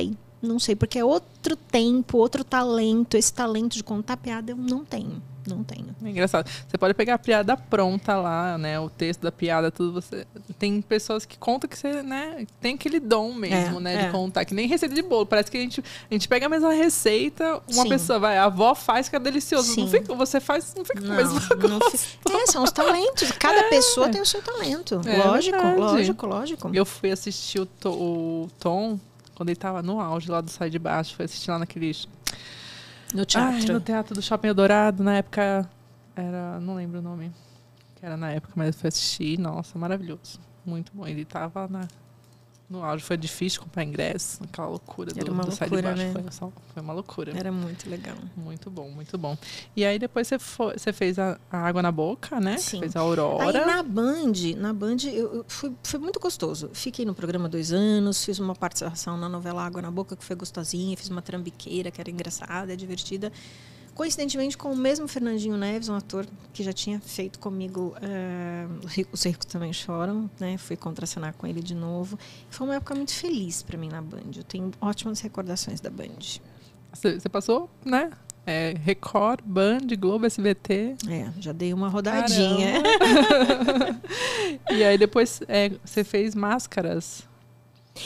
Então, não fiz Máscaras. Não fez? Tem alguma coisa lá no meu perfil público que alguém escreveu que fez essa novela, mas eu nunca fiz essa novela. Eu falei assim... Não, eu não fiz essa novela. Não, pra falar a verdade, eu não me recordo dessa novela. Não, eu nunca fiz essa novela. Mas existe nos meus perfis públicos que alguém escreveu isso. Obrigada quem me ajudou. Mas eu nunca fiz. Mas tudo bem. Então, deve ter sido uma novela boa. Vai pesquisar lá, então Máscaras ela não fez, não tá, fiz, gente? Nunca fiz. Tem que atualizar lá Mas acho que foi legal. O nome Máscaras deve ter sido bonita. Deve ter sido, eu né? acho. Bom, enfim. Aí depois você saiu da Band e você foi para SBT. E aí foi quando aconteceu a Chiquititas. Então, a minha entrada na Chiquititas foi uma coisa assim, eu entrei, eu não sabia muito bem o que esses papéis significavam, porque quando a primeira versão de Chiquititas foi feita lá na Argentina, nos anos 90, eu já era adulta e eu não vi, né? E foi um sucesso, muito, né? E marcou uma geração, mas eu como adulta, já fazendo tudo isso que eu te contei, eu não me atentei as Chiquititas. Mas uma curiosidade também. Quem fez as minhas personagens lá na versão dos anos 90 foi a querida e grandiosa Magali Bife. E eu contracenei com a Magali Bife em Marisol, em Os Ricos Também Choram. Então, assim, eu tinha uma convivência com a Magali e uma admiração pela Magali. E a Magali tinha feito Ernestina e a Matilde na versão lá da Argentina. Sim. Quando eu fui, né, escolhida para vivê-las no remake, né, eu falei, ai meu Deus. Aí eu liguei pra Magali, eu falei, Magali, deixa eu explicar. Eu peguei esse papel. Ela, ai que bom. Eu falei, mas eu não vou te ver. Eu não vou ver nada que você fez. Aí ela deu risada e falou, tá bom. Porque eu tinha medo de, sei lá, de não saber construir a minha. Inconsciente que acabar copiando, né? Eu tinha medo. Né? Então, eu criei as minhas personagens em Chiquititas, a Ernestina e a Matilde, do meu jeito, com a ajuda da direção, tudo. Mas eu não vi o grande trabalho da Magali, que é uma atriz que eu gosto demais, ela é maravilhosa. E deu certo. Gente, deu certo. No começo, a minha filha era pequena, eu me inspirei para fazer a Ernestina no Malvado Favorito, no bacana. Gru. Por quê? Porque o Gru, eu sempre via muito desenho com a Gabi. O Gru é um personagem que, assim, ele é mau, ele é durão, só que não, ele adota as meninas, ele é bonzinho, se acontece alguma coisa com as meninas, ele fica desesperado. Então, a Ernestina, se vocês pensarem bem, ela guarda essa relação com o Gru, né? Ela xinga, ela pita, ela é brava, mas se alguém encosta o dedo naquelas crianças, ela vira uma maluca. Sim. Porque ela gosta das crianças. Ela cuida das crianças, né? E outra dificuldade que eu tive na construção foi assim, meu Deus, eu vou fazer uma personagem adulta, que está num universo totalmente infantil, que é o orfanato. Sim. E as crianças pregam peças nela. Como que ela vai acreditar nisso sendo adulta, sem parecer que ela é uma alienígena? Sim, Então, outra coisa que eu usei muito, aí veio da minha formação da minha Unicamp querida, foi a técnica de clown, de palhaço. Porque o palhaço, gente, ele tem uma ingenuidade, né? O palhaço, ele acredita no que é puro, ele tem uma vertente no bom sentido da infância da criança, né? Vou dar um exemplo para vocês. A minha filha pequenininha, a Gabi, no hall do elevador do prédio, eu falei, filha, chama o elevador? Elevador, isso é o clown, isso é o palhaço. Aí eu olhei e falei, é rir? Eu falei, não, filha, você tem que apertar o botão. É isso, o palhaço é isso, ele tem essa ingenuidade da criança, né? Elevador, ela chama o elevador, ela chamou o elevador. Mas ele não viria se você não apertar o botão. Sim. Esse é o coração do clown. Então, a Ernestina foi criada com muita técnica, num momento de muita maturidade na minha carreira, tá? Então, quando vocês veem lá, ela com apito, que nem uma maluca, ai, que divertido. Só que atrás daquilo lá, tem muita técnica, meus amores. Aquilo tudo foi pensado por mim, tá? Foi desenhado por mim. Eu construí a Ernestina num momento de muita maturidade técnica da minha carreira. E eu fico orgulhosa em saber que vocês gostam, porque, como eu digo, o sucesso não está na mão do artista, o sucesso está na mão do público. Não adianta você dizer, o elenco é premiado, sim, o diretor é maravilhoso, tá, mas se vocês não gostarem, não tem sucesso, tá? O sucesso está na mão do povo, do público, de quem nos assiste. É para isso que nós fazemos. Esse é um erro muito grande, o artista achar que ele trabalha para si mesmo. A gente não trabalha, a gente trabalha para o nosso público. Então, até hoje, quando eu sou abraçada, beijada, felicitada, eu sinto muito orgulho e alegria. Porque eu fiz uma coisa que, graças a vocês, deu certo. Então, muito obrigada. Que bom, né? E a gente fica feliz, né, de poder ver, né, toda essa personagem tão bem construída, né, as duas, né, tão bem construídas, né? Quando eu fui fazer a Matilde, eu já estava gravando há 1 ano, né, 1 ano eu gravava já a Ernestina, até comentei antes da gente começar a gravar, eu trabalhei no primeiro ano sem nenhuma folga, eu trabalhei de segunda a sábado, 1 ano inteirinho, gente, inteirinho, de janeiro a dezembro, tá? Quando no segundo ano a Matilde veio e eu tinha que abandonar a Ernestina, nossa, para mim foi duro. Para mim e para todo mundo do estúdio, porque ela era uma personagem muito especial para a novela. Então, eu fiquei triste quando a cena que a Ernestina vai embora, que ela chora. Muita gente chorou naquele dia, porque eu estava abandonando naquele momento um personagem que era sucesso, era consolidado, que eu amava fazer. E depois de 1 ano de novela, os meus atores, os meus amigos, já estavam seguros nos seus papéis. E eu tinha que começar de novo. Só assim, começar de novo um personagem novo, numa novela já consolidada. Novo, né? Então, assim, o nosso diretor-geral, o senhor Reinaldo Buri, chamou toda a equipe e pediu que eles me ajudassem, né? E foi uma coisa muito emocionante, uma reunião que foi feita na sala dele, que é o nosso chefe de dramaturgia, né, na época. E ele disse assim, olha, se tem alguém que pode fazer isso acontecer, é a Carla. Só que eu preciso que vocês apoiem tudo que ela precisar. E o Reinaldo Buri, ele é um cara mais durão, né? E eu não me assusto porque eu tenho um pai durão. E eu sei que ser durão não é estar isento de amor, né? E eu aprendi isso com meu pai. Então eu encarei cada reação do seu Buri como um ato de amor de um pai que guia, né? E eu sou muito grata. E a equipe me apoiou, me ajudou. E aí nasce a Matilde, a irmã que tem uma tarântula como pet. Eu tive que aprender a lidar com aquele animal, né? A aranha era de verdade, não era uma computação gráfica. Era uma aranha, difícil, uma aranha com veneno. Não se extrai o veneno de uma tarântula. É uma tarântula. Eu aprendi a lidar com ela, aprendi que ela na mão da gente ela tem pinças e ela segura e a pele da gente a gente sente puxar. Aprendi como ela dá o bote, aprendi tudo. Trabalhei em parceria com o Carlos, que inclusive é a pessoa dos animais, né, que a gente trabalhou em parceria. E graças a Deus deu certo. Mas foi um momento assim de preocupação para mim, porque era uma novela consolidada, que era um sucesso e eu tinha um personagem que era um estouro. Sim. E eu tinha que abrir mão dela para começar do zero. Se apega, né? Não, e o público, porque também. Eu falei, e agora? Será que esse público, o que esse público vai achar dessa nova personagem? Porque o público gostava da Ernestina. Né? Então, graças a Deus, foi bem. Mas eu tive muito medo, viu, gente? Porque aí eu já tinha a referência que a gente era sucesso. E aí existe uma cobrança maior. Imagina, e foi muito sucesso, né? Foi e é, né? Porque agora tem na Netflix. Sim. Né? Inclusive, né, a minha afilhada virou fã porque assistiu na Netflix, que na época que passou ela ainda era muito pequenininha, né? Sim. E ela maratonou tudo, ela veio até aqui assistir, ela deu uma saidinha agora, veio conhecer a Carla, né? E ela é fãzona. Enquanto não acabou, nossa senhora, eu chegava em casa, colocava lá o episódio onde parou pra assistir. 545 capítulos. Exatamente. A Carla perguntou pra ela. A Carla perguntou pra Laura, quantos capítulos? Ela falou exatamente 545. Essa é fã. Essa é fã.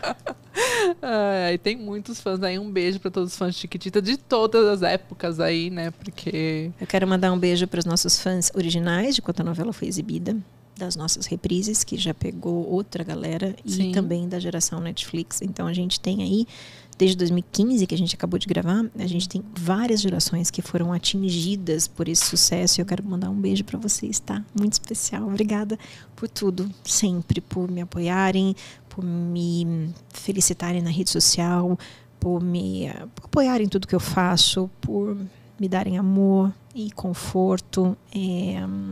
Obrigada. Eu amo muito vocês, tá? Que lindo, gente. E ela tem muitos, né, seguidores, que ela fala que não é seguidores, são amigos dela, amigos. Né? Quase 700k já. 690 quase. Aí. Então, bastante amigo, bastante fã, né? Que bom, né? Isso é reconhecimento, entre né? TikTok e Instagram, né? No Fiorone Carla, que eu convido vocês a estarem com a gente. São, com certeza, 1.200.000 pessoas. Amigos, né? Sim. Pessoas que eu guardo E eu, por incrível que pareça, eu conheço acho que a maioria deles, tá? Porque a gente tá muito junto.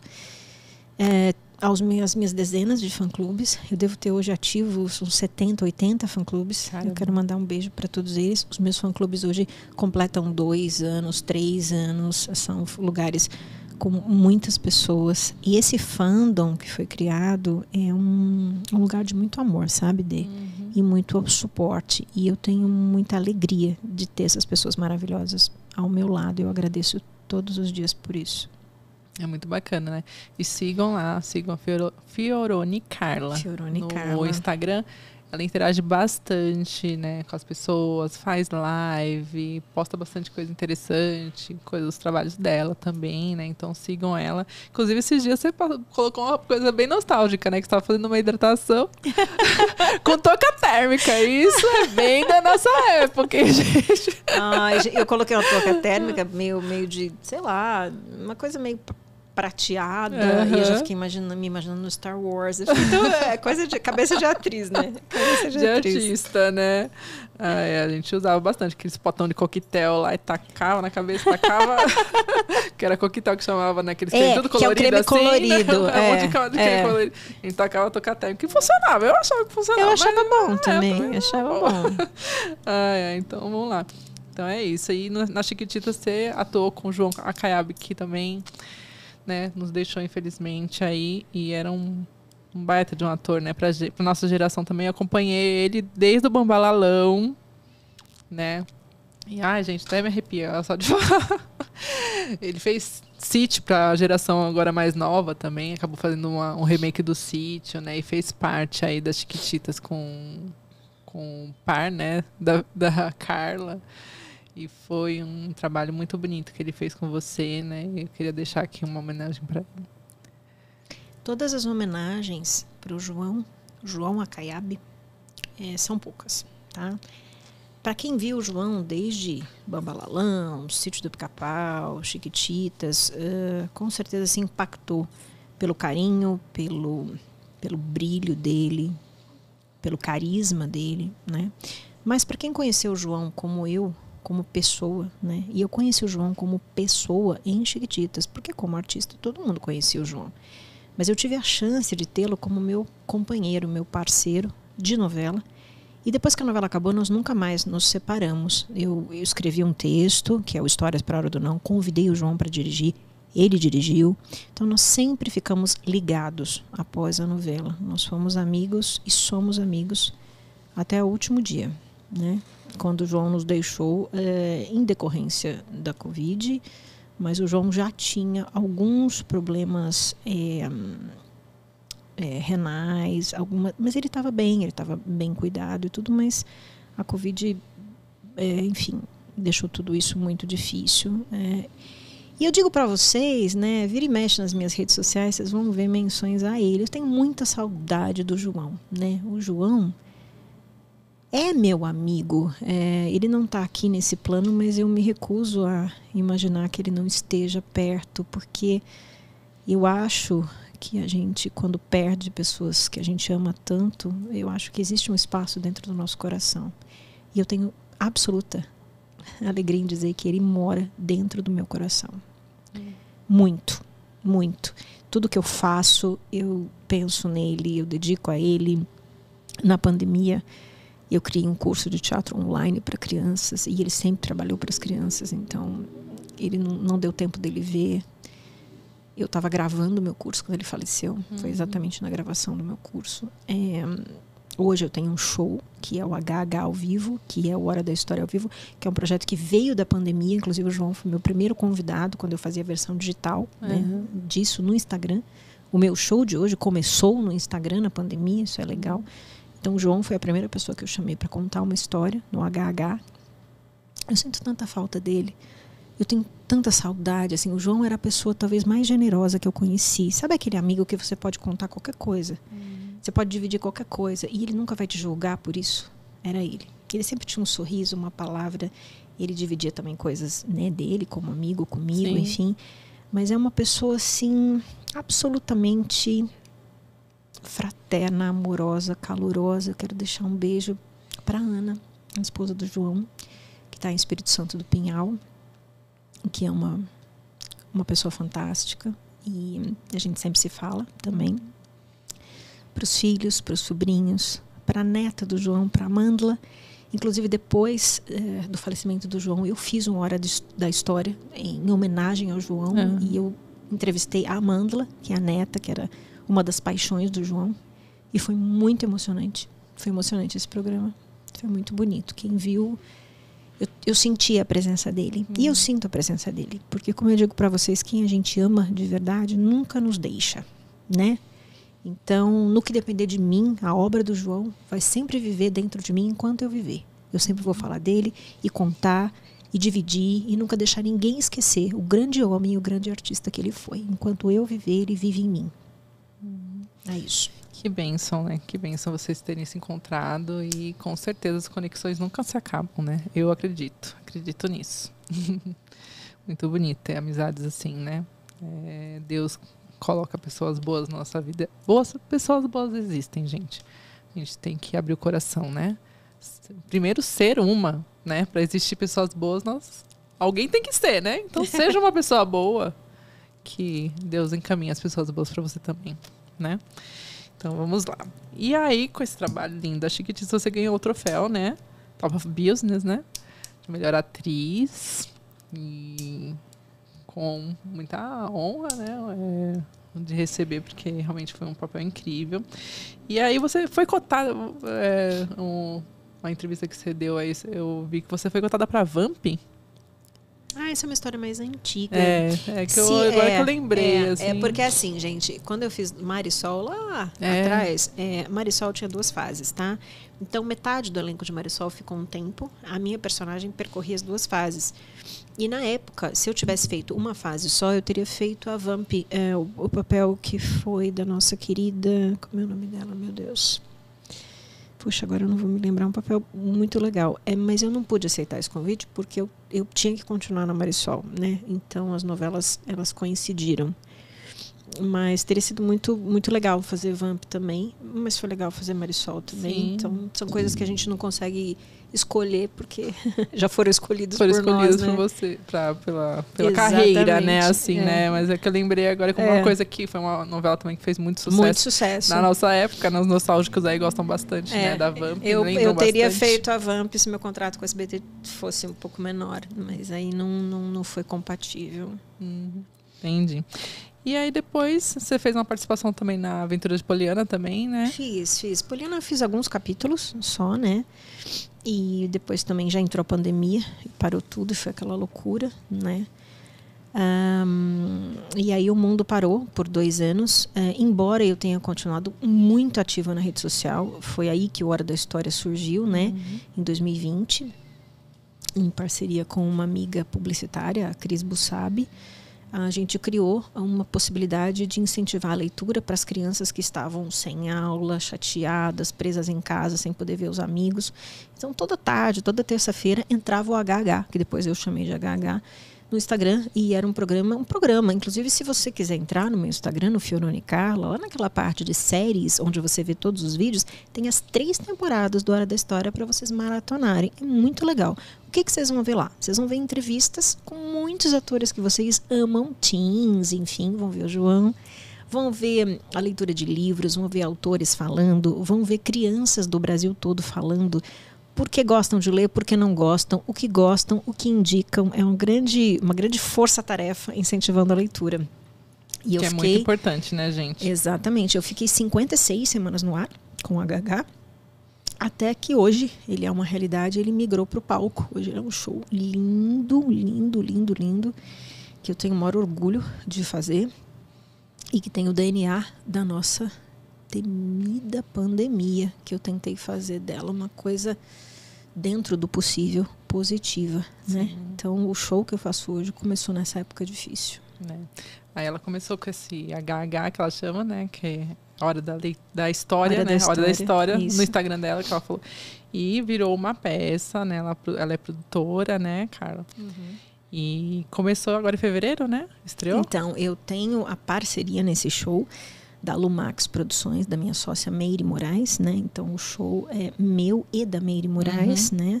Nós estreamos final de fevereiro em Campinas, com restrições de pandemia ainda, tá? Nós não podemos conversar com o público, não podemos vender os ingressos porque não podia e tal, mas estreamos com muita coragem porque a gente precisava voltar, né? Sim. Depois a gente fez um show maravilhoso na cidade de Hortolândia, num evento onde circularam 30 mil pessoas, um evento só de literatura. Caramba. Chamada Literalendo. Nós temos um show aberto, né, para milhares de pessoas, foi um sucesso. Bacana. O show tem balé, tem música, tem as histórias da minha vida, tem a Hora da História, né, onde eu reconto a história da Branca de Neve de uma maneira absolutamente moderna, com memes e coisas que vocês vão gostar da internet, sons. A gente fez um mix de tudo que eu acho que é bacana, de contação de história, de modernidade, de motivação. Então, tem músicas lindas. Enfim, é um show bonito pra caramba. E a gente também fez Vinhedo com muito sucesso e fizemos de novo Campinas e arrebentamos agora. Lutamos 2 vezes o Castro Mendes, foi um sucesso. Inclusive, se vocês quiserem olhar lá no Instagram, tem muitas fotos e vídeos. Eu gosto muito de repostar os stories das pessoas, porque eu acho que o story é uma manifestação verdadeira do que a pessoa sentiu estando lá vendo o meu show. Então, eu sou uma artista que reposta muito. Então, se você quiser fazer um story e me marcar em menção, se a sua conta for aberta, porque se a conta for fechada, eu não consigo ver, tá? Às vezes as pessoas não sabem disso. E eu tiver contato, porque quem mexe na minha rede social sou eu. Eu mexo com o maior carinho, eu não deixo a equipe mexer, tá? Porque ali estão os meus fãs. E eles são muito caros para mim. Então, se você receber algum comentário do Fiorone Carla, saiba que é meu, não é de equipe, tá? Então, convido vocês a irem ao Instagram, Fiorone Carla, e acompanharem algumas imagens e sabe, comentários das pessoas. E a nossa intenção é viajar por esse Brasil e incentivar a leitura em todos os cantinhos do nosso Brasil. Então, inclusive, eu vou deixar um e-mail de contato. Pode deixar. Se vocês forem produtores ou empresários ou tiverem empresas, enfim, que quiserem levar o show para pertinho, entrem em contato com a gente no contato@lumax.com.br. Lá no Instagram, Fiorone Carla, também tem e-mail de contato, tá? E vai ser um prazer estar mais perto do nosso público. É um projeto muito bonito, gente. Eu assisti alguns, HH lá no Insta dela, né? E vi já algumas cenas, algumas postagens que ela fez aí desses últimos shows, né? apresentações que ela fez. Figurino lindo, achei Obrigada. linda a roupa, nossa, achei muito, muito lindo, de verdade. Obrigada. Cenário bem lúdico, né? Então, que nem ela falou, tem canto, né? Tem história, tem até boneco, né? Tem a Corujinha Chouette, porque Corujinha, gente, era meu apelido de infância. Ah, eu era que legal. magrinha, estudiosa e míope, usava um óculos imenso. Então, meu apelido era Corujinha. E hoje a Corujinha se materializa no palco como um boneco, que é a Chouette, que é uma corujinha francesa, que é a minha coadjuvante. É uma belezinha o show, gente. É muito lindo mesmo. O pouco que eu vi, já me encantei. Espero poder ver em Quero, breve, né? espero. Ao vivo Com aqui em São certeza, Paulo. com Aí, certeza. vamos lá, né? Apoiar a cultura, apoiar o show da Carla, né? Que a gente precisa muito, as crianças precisam muito, né? De cultura, de arte, aí para se tornarem pessoas melhores, né? Pessoas mais felizes. Eu tenho muito orgulho de dizer que o HH ao vivo é um espetáculo, um show familiar, tá? Quando a gente faz um espetáculo, a gente, ou é adulto ou é infantil, o HH é um show para a família inteira. E eu tive esse cuidado, porque eu nunca vejo a nossa criança sozinha, dissociada da sua família. Sim. Então, eu criei, o texto é meu, tá? Eu criei esse texto para que envolvesse. E eu testei e envolveu, tá? Vovôs, vovós, titias, madrinhas, mamães, papais, amigos, crianças, jovens, tá? Porque a gente, quando a gente fala na nossa essência a gente é gente. Então, não importa a idade que a gente tenha. Claro. A idade só determina um pouco mais ou menos de experiência, só. Mas nós somos pessoas. Então, o HH ao vivo é feito para pessoas. Para todos, né? E ele se propõe a ter uma experiência motivacional e de incentivo à leitura, mas de uma maneira positiva, gostosa, sem forçação de barra, nada, eu não acredito nisso, né? Então, eu quero ressaltar que é um projeto familiar. Que bonito, né? E é importante porque, assim, que nem as crianças vão ao teatro levadas pelos seus pais, né? Pelos seus tutores, enfim, né? E eu gosto de teatro de todo jeito, né? Então, eu acompanhei meus sobrinhos, que já são adultos hoje, né? Em teatro, naqueles, né? Que nem eu falo, desde as peças menorzinhas lá no Ruth Escobar, que eu ia direto lá, e grandes, e acompanho a minha enteada hoje, que também... E me divirto igual, tenta entrar na ilusão igual, entendeu? Você não separo, né? Mas eu vejo que tem muitos adultos que, né, não se envolvem, né? Então, se você tem uma peça direcionada para esse envolvimento, né? É muito bacana porque também incentiva mais, né? Esses adultos que às vezes têm essa restrição. Ai, que saco, vou levar a criança... Tem uma coisa bacana para todo mundo, né? É importante, né? Eu tenho esse cuidado de envolver os adultos, até porque eu sou mãe, né? A minha filha é adolescente, mas já fui mãe de criança também. E eu gosto de ir num lugar que eu também goste, né? Então eu tive esse cuidado. O HH, na minha opinião, é um espetáculo muito mágico. Se ele estiver perto de você, vá assistir, porque você depois vá falar comigo. Eu sempre vou depois fotografar com o meu público, conversar. Eu sempre vou.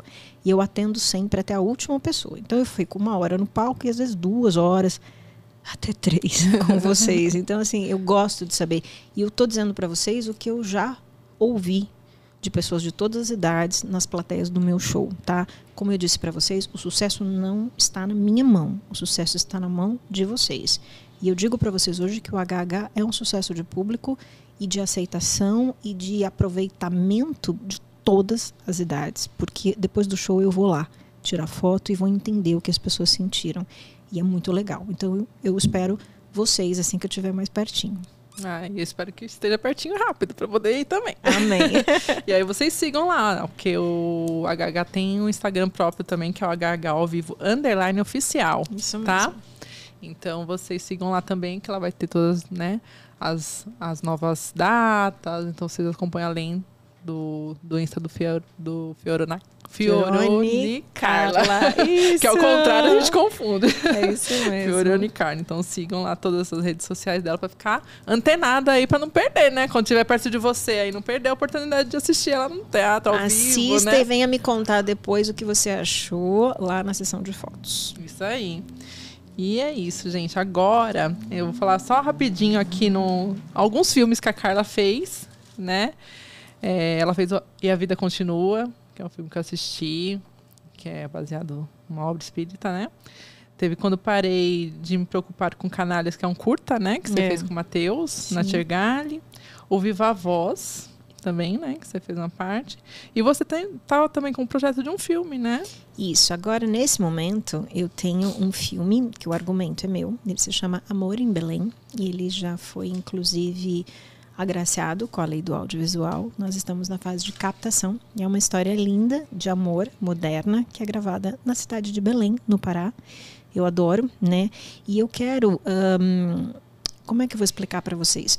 Muita coisa acontece no Rio e em São Paulo, mas o Brasil é muito grande e muito rico. Então, por exemplo, Salvador tem uma produção cultural muito grande. Nós temos grandes cidades brasileiras. E eu gostaria de fazer o meu filme, de rodar o meu filme fora um pouquinho do eixo Rio-São Paulo. E eu acho que Belém é uma cidade linda. Eu tive várias vezes para trabalhar, uma cidade grande, sabe? E eu gostaria que a minha história fosse ambientada lá. Então, em parceria com o Ludi Simões, escreveu o roteiro, e a Rosana Pena, nós somos 3 sócios. Nós estamos na fase de captação do Amor em Belém. E temos aí o Jackson Antunes no nosso elenco. Tem muita gente bacana. E eu espero que logo, logo dê a notícia para vocês que nós captamos e começamos a filmar. Vamos ver. Ai, com certeza, né? Já está encaminhada. Já está aí, encaminhado. Né? Então, a gente sabe que não é fácil produzir qualquer coisa, né? De cultura não é fácil e não é barato, né? Porque envolve muita coisa, né? Desde uma peça, né? Parece uma peça, mas é tanta coisa que Sim. envolve, né? Sim. É cenário, é toda a produção, né? Figurino, equipe, é som, é luz, né? É o pessoal que trabalha, né, nos bastidores também. O HH, por exemplo, nós somos 4 técnicos, tem as bailarinas, tem eu e minha sócia que estamos em cena. Parece que não, gente, mas é muita coisa e muita responsabilidade, porque são famílias que dependem da gente também, tá? Sim. É a nossa família e muitas famílias. Então, a indústria cultural é uma indústria que ajuda muitas famílias, que sustenta muitas famílias. Isso é importante. E eu quero dizer, olha, de novo, Daniel, Daniel vai me bater. Que é importante você ir ao teatro e você valorizar isso, tá? Às vezes as pessoas pedem uma cortesia para nós e aí a gente até quando pode dá. E aí ela gasta no pipoqueiro, na frente do teatro, um valor enorme. Eu acho que o pipoqueiro tem que vender a pipoca, não estou, né, desmerecendo. Sim. Mas eu acho que todo mundo precisa dessa valorização. Então, se você gosta de teatro, entenda que é uma empresa e sustenta famílias, né? Então, pague o seu ingresso direitinho, porque do outro lado você vai receber todo o nosso profissionalismo, toda a nossa atenção, mas nada sem dinheiro se mantém. Tudo precisa de um recurso, né? Então, muitas vezes, perca essa mania, se você é um pidão de convite, ai, não faça isso, não faça isso. Você investe, né, o seu dinheirinho em tantas coisas que você julga importantes, invista também nos ingressos, honre os ingressos, né? Isso também é uma postura cultural e educacional, né? O artista, ele está trabalhando, ele não está fazendo uma graça aleatória, né? Então, tem muita gente que tem essa visão, mas tem muita gente que não tem. Sim. Né? E a nossa querida Cacilda Becker já dizia, não me peça de graça a única coisa que eu tenho para vender. E ela está certa, né? O ingresso paga as despesas, sustenta as nossas famílias e é muito importante, assim como você vai ao supermercado e tem que comprar o seu alimento, como você, sei lá, paga as suas contas de casa. A gente tem que mudar essa mentalidade das pessoas. A gente tem que incentivar as pessoas a consumirem produtos culturais, porque na verdade elas vão gastar esse dinheiro em qualquer outra coisa, seja num hot dog, num suco, num estacionamento. E às vezes não querem investir num ingresso. Sim. Então a gente precisa mudar isso, tá, meus amores? Valorizar, né? Valorizem, Valorizar paguem. o trabalho do outro, do Paguem coleguinha. os ingressos, tenham alegria de pagar os ingressos, eles são justos, muitas vezes são até muito econômicos, são Sim. muito Tem econômicos. tanta promoção, gente. Procure compra isso. antecipada é mais em conta, Eu mesma, nos né? meus shows, eu Tudo. faço sempre preços populares, porque eu acho importante que todos possam ir. Então, eu sempre faço ingressos muito populares. Por quê? Porque eu quero que você vá. Eu não Sim. quero que o ingresso seja um impeditivo para que você não vá, né? Mas é importante que você entenda a importância de ir e valorizar o produto cultural. Com certeza. E que nem você falou, às vezes a pessoa vai numa lanchonete aí de fast food aí e cada um gasta 40 num combo. Poxa. Sim. Né? Então, separa esse 40, 50 reais aí num dia especial e vai curtir, Lógico. né? Uma coisa, uma arte. E vai ter coisa... uma outra experiência também. Se permita. Até hoje tem muita gente que nunca foi ao teatro. Se permita ir. E não tenha vergonha, não. É bonito dizer, olha, eu nunca fui, mas agora eu vou. Sim. A gente não tem que ter preconceito contra nada. Se permita viver essa experiência. Eu acho que você vai amar mesmo. Com certeza. Transforma vidas. E é isso, gente. E aí agora a gente tem uma brincadeira aqui, né? Que a gente tem um quiz. Opa! A gente faz uma brincadeirinha com o nosso convidado. E nós vamos lá para a Câmara Central. Começa o show do velhão. Vamos lá. Vou pegar aqui a pergunta. Carla, vamos lá. O que é comemorado no dia 5 de junho, além do seu aniversário? Mas essa pergunta é muito fácil. Vamos lá, tem alternativas. Dia tem 1, alternativa? Tem. Dia 1, dia da economia. Dia 2, dia da agronomia. Dia 3, dia da astronomia. Ou dia 4, dia da ecologia? É o dia do meio ambiente, da ecologia. Aê! Agora é que bati, ó. Eu nasci num dia bonito, gente. Meu dia é importante. Nasceu num dia bonito, da ecologia. Vamos lá. Em que data estreou o remake das Chiquititas? Número 1, 5/7/2013. Número 2, 10/7/2013. Número 3, 15/7/2013. E o número 4, 20/7/2013. Gente, valendo! Eu não sei essa. Eu sei que foi julho, mas eu não lembro a data. Eu chutaria... Eu vou chutar, tá? Que eu não lembro. 15/7, eu não lembro. Acertou! Acertei? É verdade? É 15/7? Uhul! E por isso você vai ganhar nosso kit nostálgico. Não acredito! Como assim? Obrigada, Dê. Ai, que fofo. Pra você recordar a infância aí, ó, doces nostálgicos. Tem a caneca do Zé Canecas Personalizados, gente, que é nosso parceiro aqui desde o primeiro episódio do Nostalgicast. Quero agradecer, Zeca, um beijão por você, né, fazer as canecas com tanto carinho pra gente dar pros nossos convidados, pra gente usar aqui nossos episódios, né? E aí tem um monte de doce aí nostálgico pra você lembrar aí da infância. Tem de pelique, tem Maria Mole, tem pipoca, tem balinha Juquinha, tem de tudo, gente. Eu vou falando os nomes aqui pra ver se o pessoal patrocina a gente aí, amor, né? Tem o guarda-chuvinha, amor. Tem guarda-chuvinha de chocolate. Tem guarda-chuvinha. Meu marido de guarda-chuvinha. É isso aí, ó. Ai, obrigada. Geleia d'água. Obrigada, pra voltar à infância aí, com muito carinho aí da gente. Nostalgicast. Amei. Ainda bem que eu ganhei esse quiz. Tô agradecendo a Deus. Muito obrigada. E a nossa canequinha aí, pra você sempre lembrar da gente. Aí tomar seu cafezinho em casa. Também queria agradecer também a Perfumes de Grife, tá? Que também é nosso patrocinador também desde o primeiro episódio. Se quer comprar perfumes de qualidade, entre lá no site da Perfumes de Grife. Tem o QR Code aí na nossa tela que for rodando aí. Então vocês clicam aí para poderem comprar os produtos de qualidade, bem embaladinho, seladinho na sua casa, qualquer lugar do Brasil, eles enviam para você, tá bom? Obrigada, Perfumes de Grife. E obrigada, Fiorina Carla Fiorina. Obrigada, que está aqui com amor. a gente, por toda a sua palavra, seus ensinamentos, né? Você vê que ela tem um discurso meio de professora mesmo, né? O curso dela deve ser muito bom, gente. Eu acho que ela deve, né, continuar com esses cursos aí de teatro para crianças, né? E foi um papo muito gostoso. A Carla, assim, quando a gente vê na TV, ela passa uma doçura, né, gente? Uma coisa, assim, boa, uma luz. E estou podendo presenciar isso ao vivo aqui. E presenciem também, quando vocês puderem, né? No Instagram dela, porque ela está sempre presente, né? Interagindo sempre. Com os amigos, né? Quase 700 mil amigos lá dela. E com os trabalhos dela, quando vocês tiverem a oportunidade aí de ver no teatro. Eu não vou perder, com certeza, quando estiver aqui próximo a mim.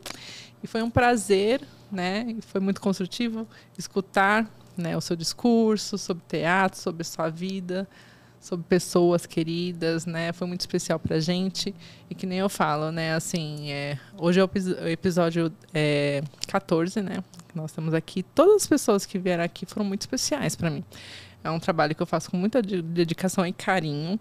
Assim como eu vejo que você faz também o seu.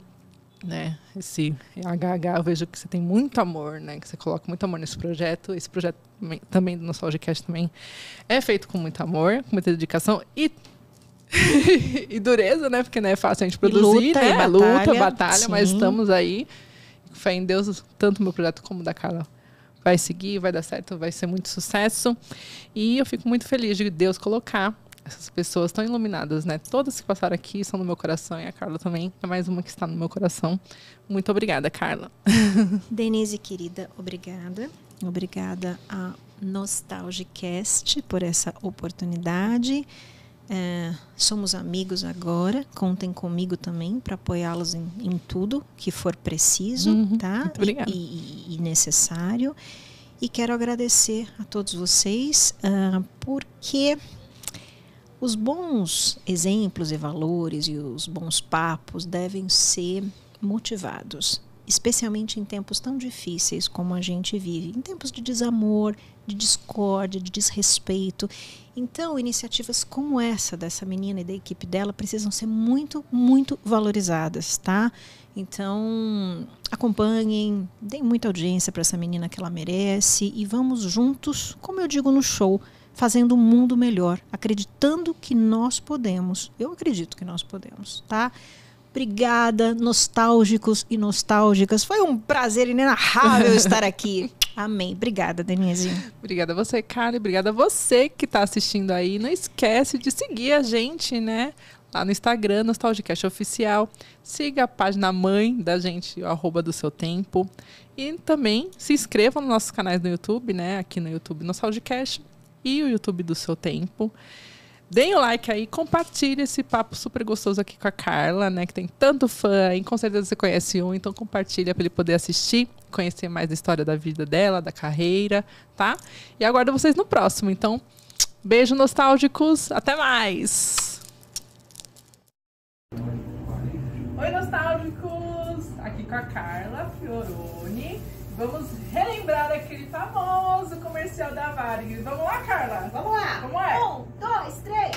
560 quilômetros. 560 quilômetros. Para um pouquinho, descansa um pouquinho. 550 quilômetros. Só passar na direita. 550 quilômetros. 550 quilômetros. Para um pouquinho, descansa um pouquinho. 540 quilômetros. Foi! Everybody!